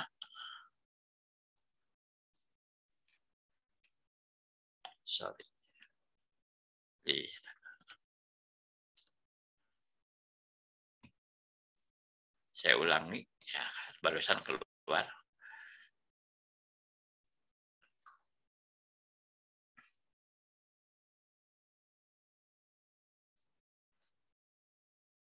Jadi 4 step juga ini ya, dalam rangka mengevaluasi itu. Ya. Pertama, parameter evaluasi pelaksanaan pembelajaran pengembangan diidentifikasi sesuai tujuannya. Jadi parameter atau ukuran yang mau diukur itu apa? Parameter evaluasi pelaksanaan pembelajaran dan pengembangan ditentukan sesuai tujuannya. Pelaksanaan kegiatan pembelajaran pengembangan dievaluasi dengan menggunakan parameter dan metode evaluasi yang telah ditentukan, dan terakhir hasil evaluasi dianalisis untuk merumuskan rencana perbaikan yang berkelanjutan. Ya. Nah, ini yang legendaris, gitu ya. Yang legendaris tentang bagaimana kita mengevaluasi efektivitas program pelatihan pengembangan. Ya.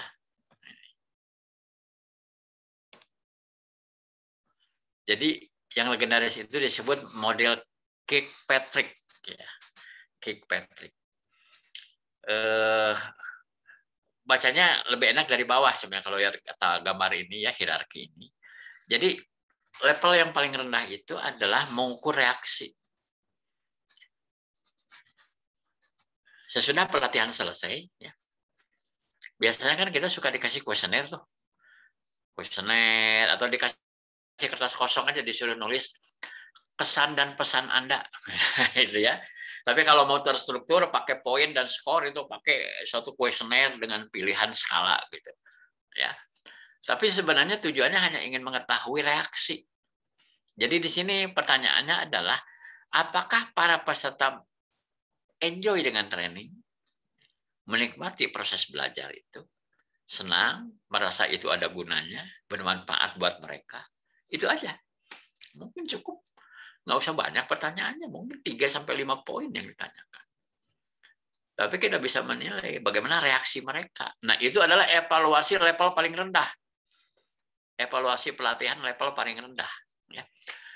Level 1 ya. Level 2 naik nih. Udah kayak seblak aja level 2 naik. Gitu ya. Level 2 itu adalah mengevaluasi hasil belajar. Learning.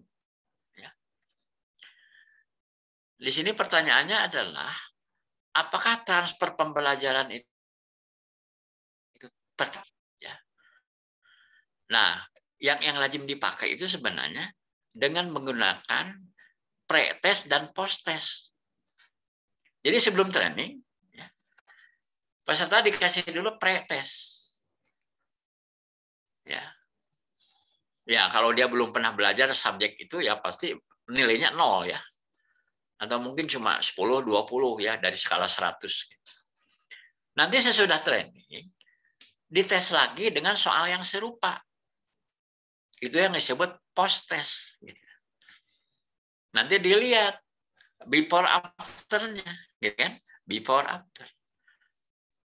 Misalnya hasil pre-testnya itu 10 atau 20, hasil post-testnya 80.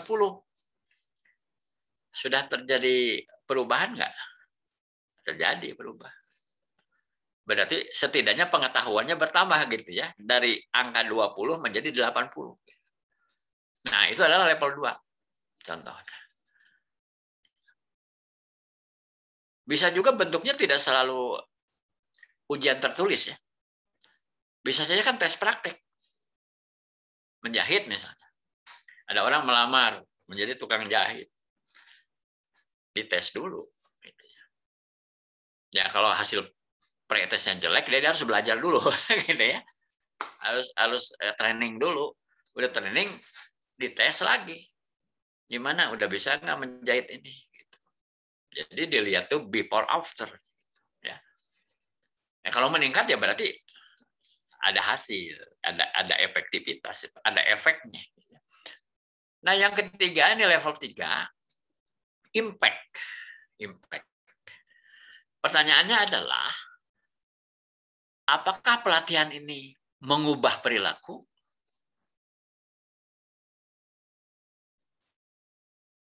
Mengubah perilaku enggak? Tapi cara mengetahuinya gimana? Ini dilihat setelah beberapa waktu. Misalnya apa? 1 bulan sudah pelatihan. Dilihat. Ya. Jadi kalau level 1 dan 2 itu bisa satu paket pada saat hari H. Ya, pada saat hari H pelatihan. Kalau level 3 itu nunggu dulu, seolah-olah diendapkan dulu, kemudian dilihat prakteknya di lapangan sehari-hari itu ya, orang ini berubah nggak perilaku kerjanya itu. Apakah training mengubah perilaku? Jadi dampaknya ada nggak? Apakah dia kemudian menjadi lebih cepat kerjanya, kualitas hasil kerjanya lebih bagus, ya, lebih efisien? Itu kan perubahan perilaku. Dan yang terakhir ini level paling tinggi, level 4. Ya, paling pedas ini level 4 ini. Gitu ya. Result, ya, hasil. Apakah pelatihan mempengaruhi kinerja? Ya. Jadi kalau yang nomor 3 itu memerlukan pengamatan dari atasannya. Berubah nggak perilakunya? Misalnya kalau dia belajar tentang soft skill, ya tentang komunikasi, tentang teamwork misalnya, ya.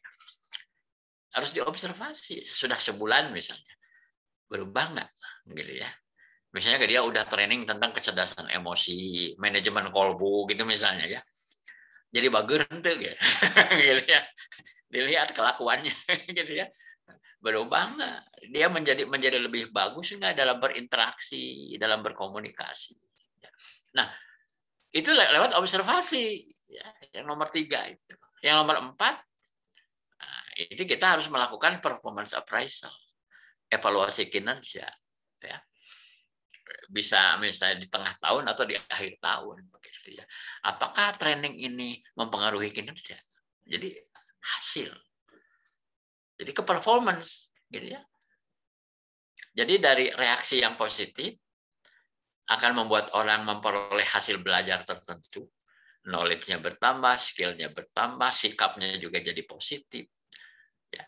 Kemudian perilakunya berubah menjadi lebih baik, dan pada akhirnya kinerjanya meningkat. Begitu. Nah, kalau karyawan-karyawan ini kinerjanya meningkat, pada akhirnya apa? Kinerja perusahaan pun kan meningkat. Gitu. Kan? Logikanya kan begitu sebenarnya, urut-urutannya itu. Ya. Demikian Pak, menjawab yang tadi itu. Terjawabnya di slide ini nih, gitu ya, tentang bagaimana mengevaluasi program pelatihan, gitu ya. Dan ini kan yang paling legendaris itu dari Kirkpatrick untuk evaluasinya ya. Kalau untuk konsep umumnya adalah yang Edi tadi, ya. Oke, sampai sini silakan. Mungkin ada yang mau ditanyakan. Boleh.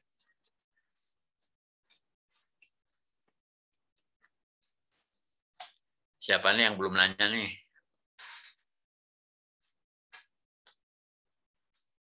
Silakan.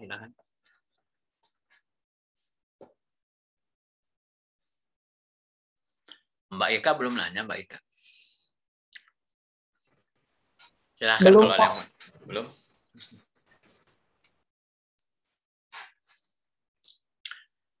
Pak Budi mungkin mau lanjut lagi atau Pak Amril mungkin mau memperdalam lagi pertanyaannya.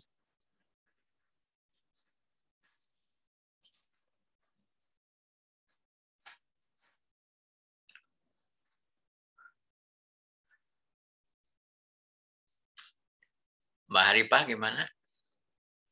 Muncul pertanyaan baru?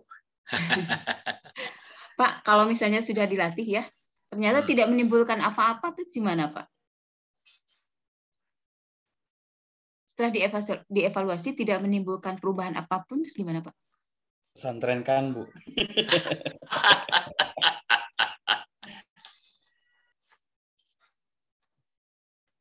Harus dicari tahu sebabnya. Bisa pakai ini fishbone, ya, diagram fishbone itu. Apa ini yang salah gitu ya. Bisa juga begini, dia sebenarnya mungkin pengetahuannya bertambah, ya, skillnya bertambah, tapi kenapa perilaku dan prestasinya nggak berubah? Yang sering terjadi kan gitu. Pada saat post test nilainya bagus, sehingga dikasih sertifikat tuh lulus gitu, ya kan? Kan orang dikasih sertifikat itu kan karena hasil post testnya bagus, ya nggak?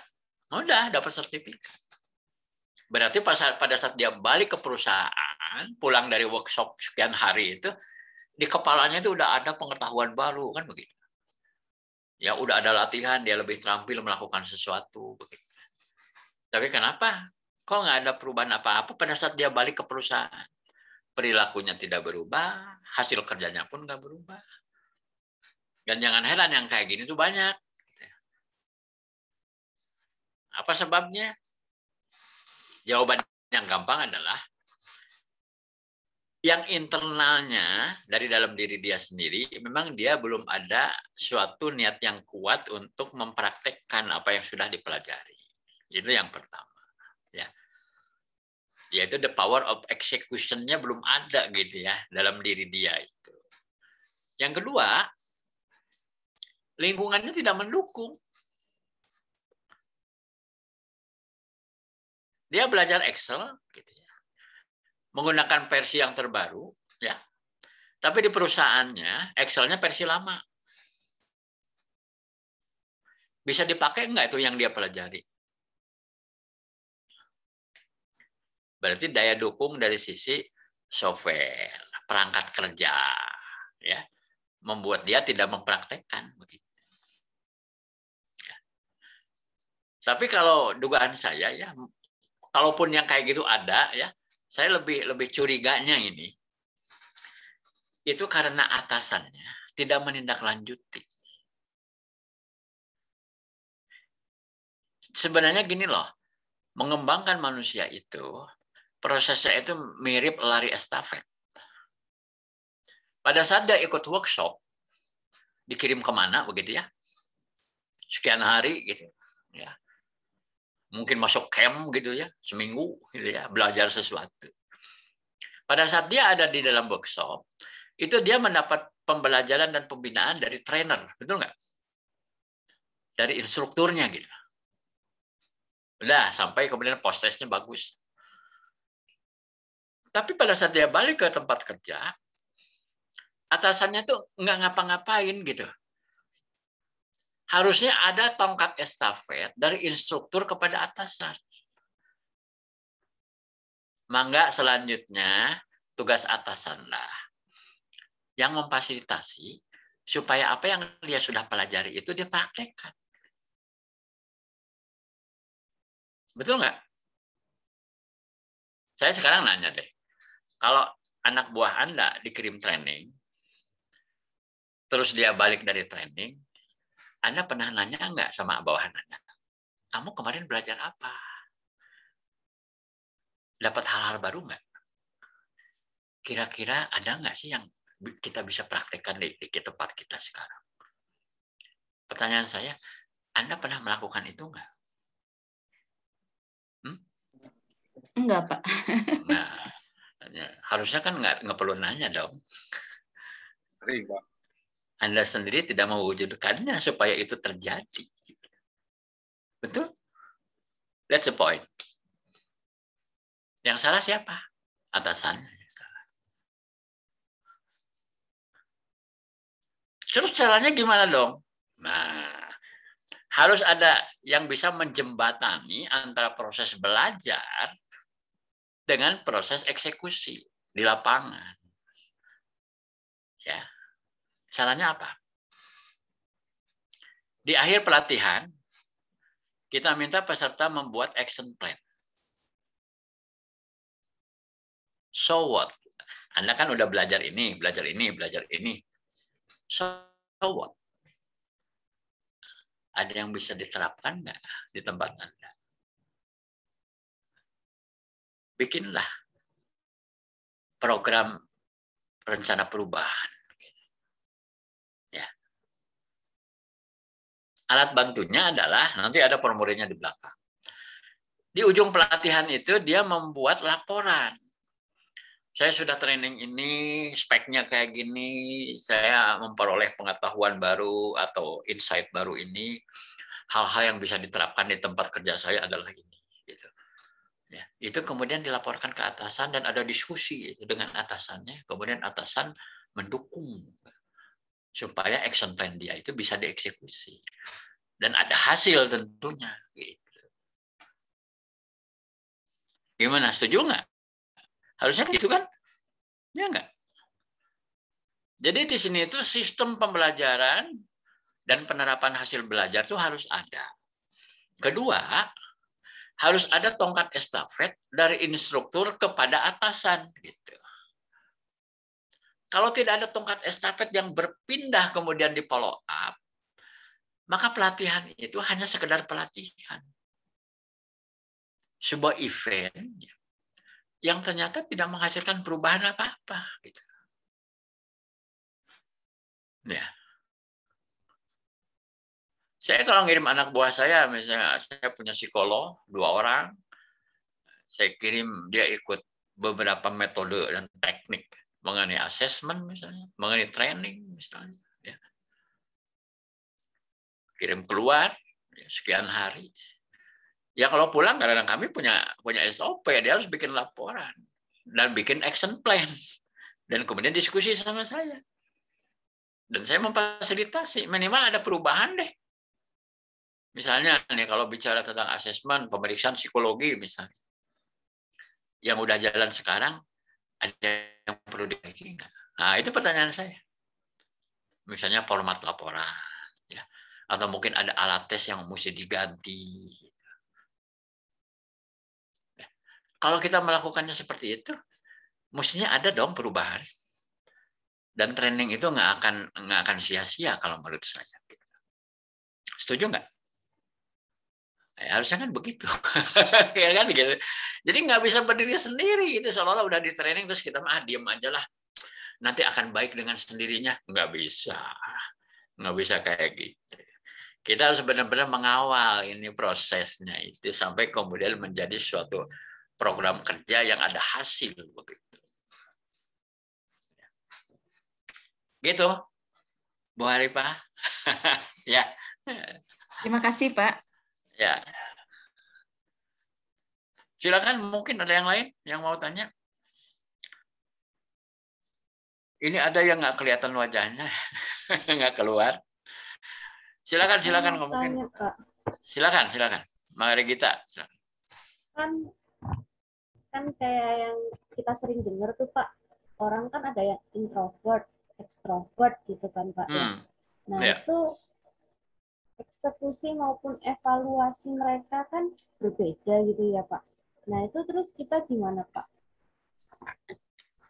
Maksud saya kayak misalnya dia sudah kita kirim untuk training gitu, terus waktu kembalinya itu menurut mereka itu sudah sesuai gitu, tapi ternyata di kita tuh belum gitu.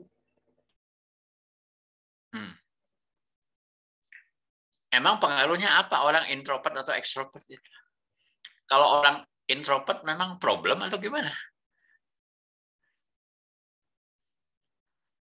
Menurut saya nggak ada masalah. Cuman cenderung mungkin orangnya lebih diam aja gitu, introvert. Betul nggak? Iya. Introvert itu bukan sesuatu yang sifatnya patologis atau kelainan, tidak. Wajar itu orang introvert, orang extrovert. Ya, ada orang yang senang ngomong, ya, memperoleh kesenangan dengan ketemu banyak orang, itu disebut orang extrovert. Kalau orang introvert kebalikannya, dia lebih menarik diri ya dari satu komunitas gitu. Tapi itu normal, gitu. Nggak ada masalah. Lagi pula kan tergantung pekerjaannya, ya kan? Tergantung pekerjaannya. Kalau tuntutan pekerjaannya misalnya orang akunting, ya, Orang akunting ekstrovert malah justru masalah. Suruh ngurusin pembukuan tapi orangnya senang hahaha gitu ya, heboh gitu ya. Jadi dia bukannya ngerjain pekerjaan akunting di depan komputer, dia justru melanglang buana di perusahaan itu, masuk antar departemen gitu ya, kongko gitu ya. Yang salah siapa? Ya kita gitu. Kenapa orang ekstrovert disuruh pekerjaan administratif gitu ya? Harusnya pekerjaan-pekerjaan yang banyak ketemu orang kan gitu ya. Jadi sebenarnya kan siapapun tuh bisa bekerja dengan baik. Yang penting kita naruhnya itu di mana gitu. Pekerjaannya sesuai dengan profil dia atau tidak gitu. Ya. Berarti Termasuk kan soal ya Pak ya. Penempatan yang paling penting. Ya.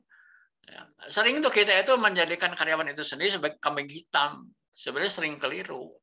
Kambing hitamnya kita juga kok. Yang salah menilai dan salah menempatkan. Ya kan? Bahkan ada orang introvert itu menjadi ekstrovert juga. Kalau ketemu orang yang akrab. Betul nggak? Ya. Misalnya Ibu Saulina misalnya pendiam gitu ya. Misal. Tapi kalau dengan saya udah akrab, ketemu saya justru malah dia lebih banyak ngoceh gitu. Bisa terjadi kan kayak gitu. Ya enggak? Jadi ini sering ada satu anggapan yang salah, seolah-olah introvert itu adalah bermasalah. Enggak kok. Enggak. Kecuali kalau introvertnya ekstrim banget gitu ya. Ngomongnya itu berapa ya sehari itu cuma beberapa kata yang dikeluarkan. Gitu. Tapi sebenarnya kalau memang dia juga tidak dituntut untuk banyak bicara atau tidak ketemu banyak orang ya, karena tidak dituntut oleh pekerjaannya, ya nggak ada masalah sih, ya nggak. Sekarang kayak orang-orang yang mengerjakan banyak secara teknis dengan data, dengan mesin, gitu ya. Kadang-kadang kalau seorang montir banyak ngerjain benerin mobil sambil banyak ngobrol, malah itu kendaraannya nggak beres-beres malah. Karena keasikan ngobrol ya, betul nggak? Ya. Jadi sebenarnya seorang mekanik yang introvert menurut saya ya mungkin lebih pas daripada dia ekstrovert gitu ya. Benerin mobil rusak tapi selalu sambil kongko-kongko. Jadi yang penting sebenarnya adalah the right man on the right place ya. Orang yang tepat di tempat yang tepat. Ya, kalau karakter pekerjaannya itu menuntut tidak banyak bicara, menuntut tidak banyak ketemu orang, ya taruhlah orang yang cenderung introvert. Kalau pekerjaannya ketemu banyak orang, seperti orang sales, marketing, orang HRD, ya seperti saya kan memang harus agak ekstrovert gitu. Kalau kan nggak bisa saya ngoceh gitu 2 jam 3 jam dengan nikmat kan nggak mungkin kan gitu ya. Ya harus cenderung ekstrovert. Sekalipun sebenarnya saya itu nggak ekstrovert. Profil psikologi saya itu sebenarnya tidak ekstrovert. Gitu ya. Tapi kalau disuruh ngomong hal-hal yang saya kuasai, saya jadi ekstrovert, gitu kan? Ya menggelontor aja gitu ya kayak air sungai gitu ya. Jadi kadang introvert ekstrovert juga situasional kalau menurut saya. Kalau dia ketemu orang yang sangat kenal, disuruh bicara hal-hal yang dia sukai, yang dia kuasai, orang malah yang semula introvert jadi ekstrovert. Betul nggak? Iya, Pak. Orang pendiam, hobi main bola, hobi nonton sepak bola, ketemu sama temannya yang sama-sama hobi nonton bola, bakal rame nggak? Rame, ngobrolin bola, gitu kan? Gitu ya. Demikian Mbak Regita. Nggak tahu pertanyaannya itu bukan sih, boleh diulang nih kalau memang saya belum menjawab yang ditanyakan. Kadang tuh saya sering dengar kalau misalnya orang introvert tuh punya cara kerja mereka sendiri gitu loh. Terus ekstrovert punya cara kerja mereka sendiri gitu. Nah, kalau evaluasi ini kan kadang kita ngelihatnya kan dari cuman satu patokan aja gitu. Mungkin yang di introvertnya menurut mereka ini sudah bagus, yang ekstrovertnya sudah bagus, kayak gitu. Menurut mereka masing-masing gitu loh, Pak. Jadi yang saya tanyakan itu apakah kita perlu membagi dua gitu untuk mengevaluasi dari jenis karakter mereka untuk keberhasilan mereka secara pribadi di training itu, atau didapuk sama rata gitu Pak. Terus tadi Bapak jelaskan bahwa itu kan tergantung penempatannya itu Pak ya. Itu saya nyambungnya ke situ. Ya sebenarnya sih barangkali begini, itu yang disebut perbedaan-perbedaan individu ya. Di dalam psikologi industri disebutnya sebagai individual differences. Ya, perbedaan-perbedaan individu. Salah satunya adalah perbedaan dari kecenderungan. Kecenderungan diam, introvert, kecenderungan untuk senang ketemu orang adalah extrovert. Ya. Pembelajarannya ya, hanya metode pembelajaran. Kita harus pandai-pandai gitu, mentreatment dua karakter orang yang berbeda. Dan itu suatu seni. Seni bagaimana kita memberi pelatihan sebenarnya. Ya, ya ada metodenya, ada strateginya. Tapi yang jauh lebih penting adalah jam terbang kalau menurut saya. Ya. Makanya kalau Anda senang mengajar, melatih, ya Anda harus terus gitu. Ya. Seperti pilot aja gitu kan. Senioritas dan kapasitas mereka kan tergantung jam terbang. Gitu. Ya kan? Ya seperti saya disuruh ngajar mau seharian juga kan saya mah enjoy ya. Ya. Dari tahun 83 saya udah mulai mengajar. Gitu. Udah lahir belum 83? Belum Pak. Ya 83 saya sudah mengajar. Gitu. Ya sampai sekarang ya, masih mengajar. Jadi ya mungkin jam terbang saya cukup membantu saya untuk bisa dengan mudah menghandle situasi kelas yang bagaimana gitu. Ya. Tapi memang terus improve terus. Nah, kalau mengenai evaluasi training itu sebenarnya tergantung sasaran belajar. Tergantung sasaran belajar. Tidak terlalu berhubungan dengan introvert extrovert. Yang penting sasaran belajarnya tercapai enggak, ya. Makanya ada pretest post-test. Ya kan? Dan pretest post-test itu tidak selalu dalam bentuk ujian tertulis. Kalau ujian tertulis kan hanya mengukur kognitif.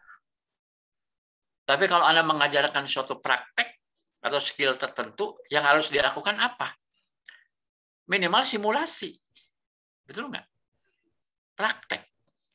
Orang suruh berlatih berenang, orang berlatih bola basket, orang berlatih sepak bola.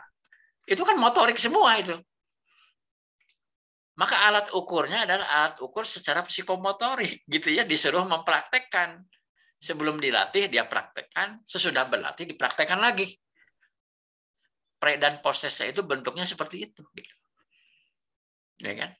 Tapi kalau knowledge atau kognitif ya pakai ujian tertulis lah, mungkin multiple choice begitu, atau isian singkat, kasih aja 10 soal begitu. Sebelum training, kemudian sesudah training, gitu. Dilihat berubah tidak, gitu. Before afternya kita perbandingkan begitu. Ya. Saya lebih melihat bahwa fenomena introvert extrovert itu adalah kalau kaitan pembelajaran dan pengembangan adalah bagaimana mentreatment mereka selama proses belajar. Kayak gini aja nih. Di angkatan kita sekarang ini kan ya mungkin gitu. Kalau yang belum nanya itu introvert. Tapi yang banyak nanya kayak Ibu Haripah itu mungkin extrovert gitu. Nggak disuruh aja nanya gitu kan. Ya kan? Tinggal saya tuh kan tantangannya bagaimana. Yang belum nanya siapa ya? Kan itu sebenarnya ikhtiar saya ya. Orang pendiam itu juga mau bersuara kan? Betul nggak? Betul, Pak. Kalau di kelas kan saya tunjuk orangnya, kamu gitu ya. Kan langsung itu tatap muka, kamu punya pertanyaan nggak kan gitu ya. Kalau sekarang kan juga saya juga nggak lihat itu, karena ada yang nggak tampil kameranya kan begitu. Ya, ya makanya saya pembelajaran secara virtual ini pun memang ada beberapa kelemahan gitu ya. Yang kalau kita tatap muka sih mungkin kelemahan itu dengan mudah bisa diatasi gitu. Ya, tapi kalau secara begini kan ya banyak keterbatasan lah gitu ya. Demikian ya Mbak Regita ya. Iya Pak, terima kasih banyak Pak sharing infonya. Oke, ada pertanyaan lain silakan.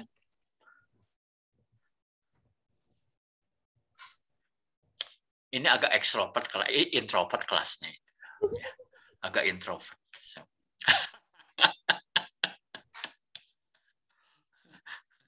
Kalau Mbak Regita lumayan ekstrovert gitu ya, masih mau nanya gitu ya. Oke, saya lanjut nih slide-nya nih.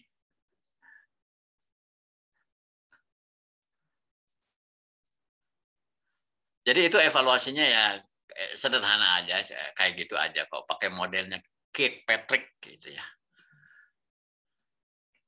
Tapi ini bukan Patrick temannya SpongeBob ini ya.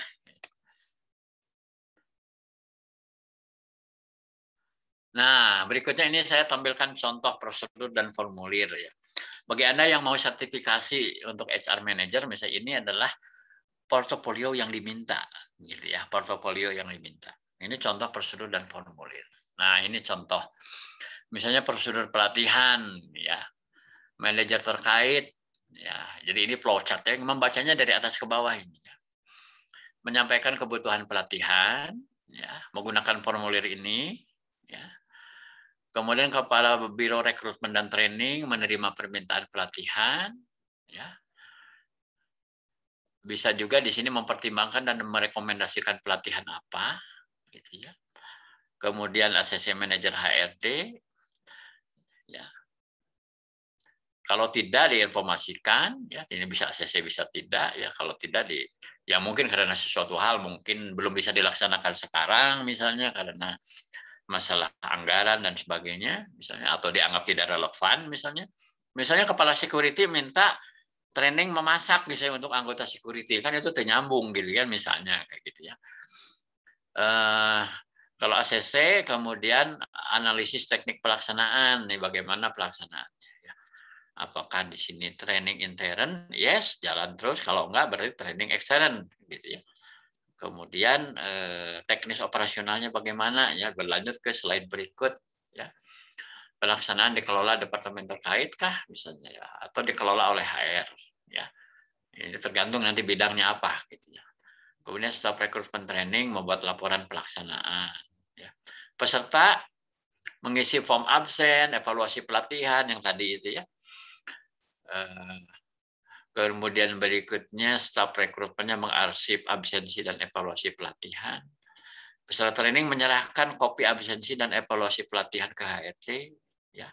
Kemudian input kartu pelatihan. Ya. Ini ada formulir-formulirnya ini. Ya, yang dipakai formulir apa saja. Tipikal kayak ginilah di tempat Anda misalnya kalau perlu modifikasi lagi ya silakan aja sesuai kebutuhan. Gitu ya.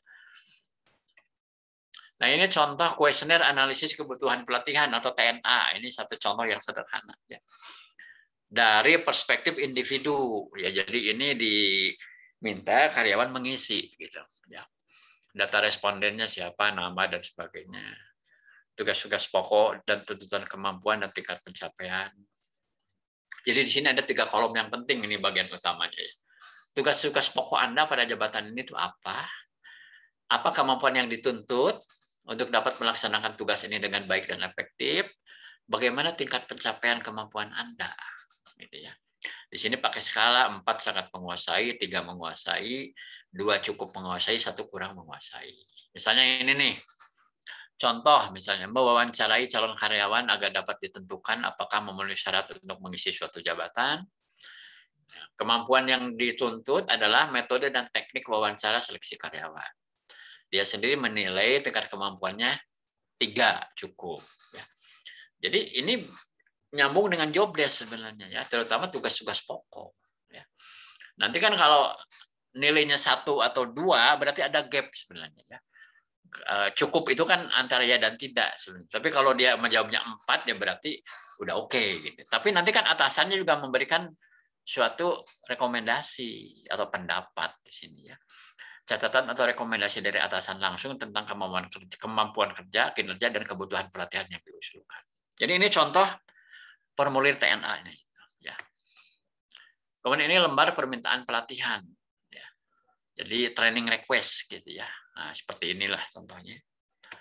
Kemudian ini catatan pelatihan ya, ini semacam apa ya, daftar hadir lah gitu ya. Kemudian ini lembar evaluasi. Ya, ini ada pre-test dan post-testnya di sini. Ya, misalnya dalam satu kelas, misalnya berapa orang, ya, bidang apa sih pelatihannya, gitu, misalnya menjahit, misalnya mengelas, misalnya, ya, atau apa saja sesuai dengan kebutuhan. Nah, ini formulir evaluasi pasca pelatihan di tempat kerja, ya. Nah, jadi ada evaluasinya. Apakah meningkat atau tidak kompetensinya, ya. Jadi atasannya menilai juga. Ya. Tadi yang disebut apa? Perilaku, ya. Perilakunya berubah tidak? Gitu. Menggunakan alat bantunya formulir penilaian ini, evaluasi ini. Ya. Nah, inilah referensi yang bisa Anda pakai. Ya.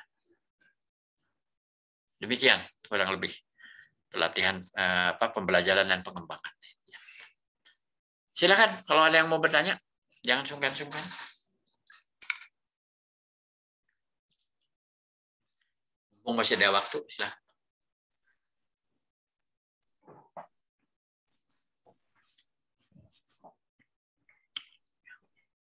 Gimana? Menambah pengertian atau tambah bingung? Ayo silakan Bapak, Ibu, kalau ada pertanyaan yang ingin diajukan, kita masih ada waktu 15 menit lagi nih. Kalau nggak ada yang nanya itu kan dua kemungkinan. Ya. Sudah sangat jelas. Kalau atau yang kedua, nggak tahu itu yang diomongin apa sih? Ngomong apa nih Pak Dadang? Nggak jelas yang diomonginnya apa. Jadi saya juga bingung mau nanya apa. Gitu ya. Tapi mudah-mudahan yang pertama, jadi karena sudah sangat jelas, sudah nggak perlu ada yang ditanyakan lagi. Gitu.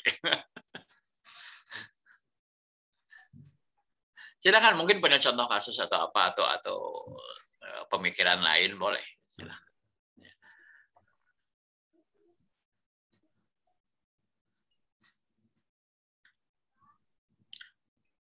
Ada satu hal yang perlu saya sampaikan soal pelatihan. Sebenarnya pelatih terbaik itu dan yang harus bertanggung jawab melatih karyawan itu adalah atasan langsung. Atasan langsung. Jadi jangan pernah berpikir bahwa format dari pembelajaran dan pengembangan itu harus mengirim orang kemana gitu buat belajar sesuatu.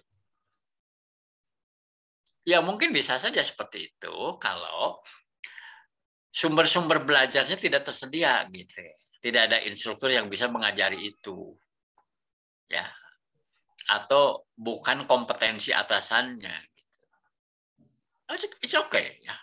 Tapi kalau bicara kaitan job desk, si A, si B, si C itu kerjaannya apa dan harus bisa apa. Setuju nggak kalau saya bilang bahwa sebenarnya yang paling jago untuk mengajarkan itu atasannya sebenarnya. Betul nggak? Oleh karena itu sebenarnya setiap atasan itu harusnya bisa menjadi seorang coach yang baik. Harus bisa menjadi seorang trainer yang baik. Minimal melakukan coaching. Coaching itu kan sebenarnya pembelajaran tatap muka sebenarnya. Ya, coaching. Coaching itu kan sebenarnya berangkat dari dunia olahraga, ya, dunia atlet. Ya kan? Bagaimana misalnya seorang coach sepak bola ya membentuk seorang kader atlet itu menjadi atlet yang berprestasi. Dan coaching itu sifatnya itu mikro. Ya. Kalaupun ada beberapa orang biasanya tidak terlalu banyak biasanya. Ya. Jadi justru bagian pentingnya itu adalah ini bagian pentingnya ya. Semua manajer harus mengikuti program yang namanya training for trainers. Atau mengenai metode dan teknik coaching. Ya. Karena sebenarnya tanggung jawab untuk mengembangkan dan melatih seorang karyawan itu terletak di pundak atasannya sebenarnya. Setuju nggak? Terus mungkin ada pertanyaan, lah terus itu HRD kerjanya apa? Kalau yang melatih itu harus atasannya. Sekarang saya balik nanya. Di tempat saya ada ribuan orang tukang jahit. Pertanyaannya, harus saya yang melatih menjahit? Boro-boro bisa saya ngajarin menjahit. Betul nggak? Ya, supervisornya dong yang lebih jago menjahit. Tapi bidang lain, oke. Misalnya soft skill. Tentang attitude, tentang motivasi, misalnya ya. Boleh, gitu. Karena mungkin saya lebih bisa untuk melatih daripada atasannya. Ya kita berbagi tugas. Itu yang pertama. Kedua, HR itu lebih kepada memfasilitasi dari sisi sistem. Ya, sistem dan administrasi. Ya. Termasuk membantu misalnya untuk mengusulkan realisasi anggaran gitu misalnya, bahwa kita punya pertimbangan begini supaya pelatihan ini disetujui gitu. Jadi saya kira ini tanggung jawab semua orang ya, yang namanya melatih gitu. Terutama para atasan langsung terutama. Makanya kalau saya melihat bahwa seandainya semua atasan itu bisa melatih, bisa memberi coaching, mestinya persoalan pengembangan SDM itu lebih separuh bisa teratasi begitu. Ya. Yang terjadi sekarang itu kan begini, si atasan menuntut karyawan harus terampil, harus kerja bagus, tapi dia lupa melatihnya. Gitu.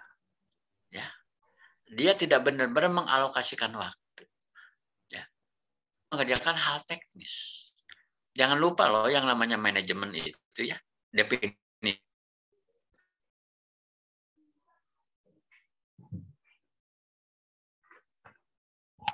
Halo Pak Dadang.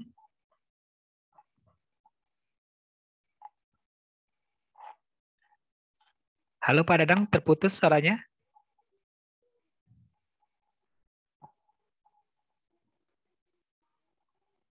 Teman-teman yang lain?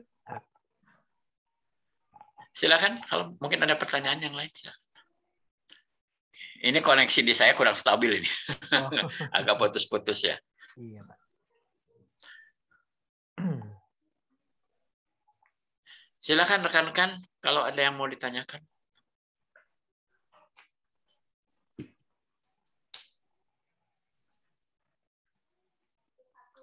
Pak Wilman, masih ada Pak Wilman? Halo. Pak Wilman jago nih, bidang ini nih, bisa sharing nih. Saya lagi ini Pak, lagi apa namanya, lagi ada di ini ada beberapa orang, jadi nggak bisa ini. Oh ya, bicara Pak. Nggak apa-apa. Silakan lanjut aja Pak. Ya. Saya jadi ingat apa yang dikatakan oleh Jack Welch, Pak Dadang. Ya. Dia mengatakan gini, kami menghabiskan seluruh waktu kami untuk pengembangan SDM. Pada saat kami mengabaikan aspek manusia dalam perusahaan, maka tamatlah riwayat perusahaan kami. Begitu katanya Pak. Ya, ya. Itu CEO kelas dunia yang ngomong loh. Masa kita nggak percaya? Iya. Jack Welch. Ya. Nah, jadi pada saat kami mengabaikan aspek manusia dalam perusahaan, maka tamatlah riwayat perusahaan kami. Ini dalam sekali maknanya. Betul. Iya. Setuju, setuju. Nah, teman-teman ada lagi yang ingin bertanya? Ya, iya Pak.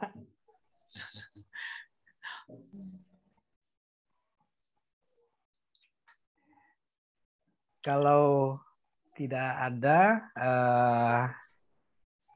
kita akhiri sesi untuk hari ini dan kita ketemu lagi hari Sabtu tanggal 30 dan Senin tanggal 1. Jadi masih ada 2 kali pertemuan lagi ya Pak ya, teman-teman ya. Oh hari Sabtu ya? Kita Sabtu ada ya?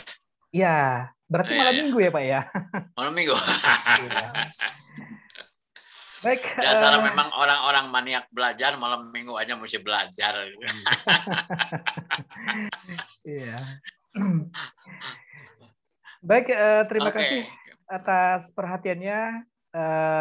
Kita ketemu lagi hari Sabtu, tanggal 30. Selamat malam, selamat istirahat. Assalamualaikum warahmatullahi wabarakatuh. Waalaikumsalam warahmatullahi wabarakatuh. Selamat malam. Terima kasih. Terima kasih, selamat istirahat. Terima kasih Pak.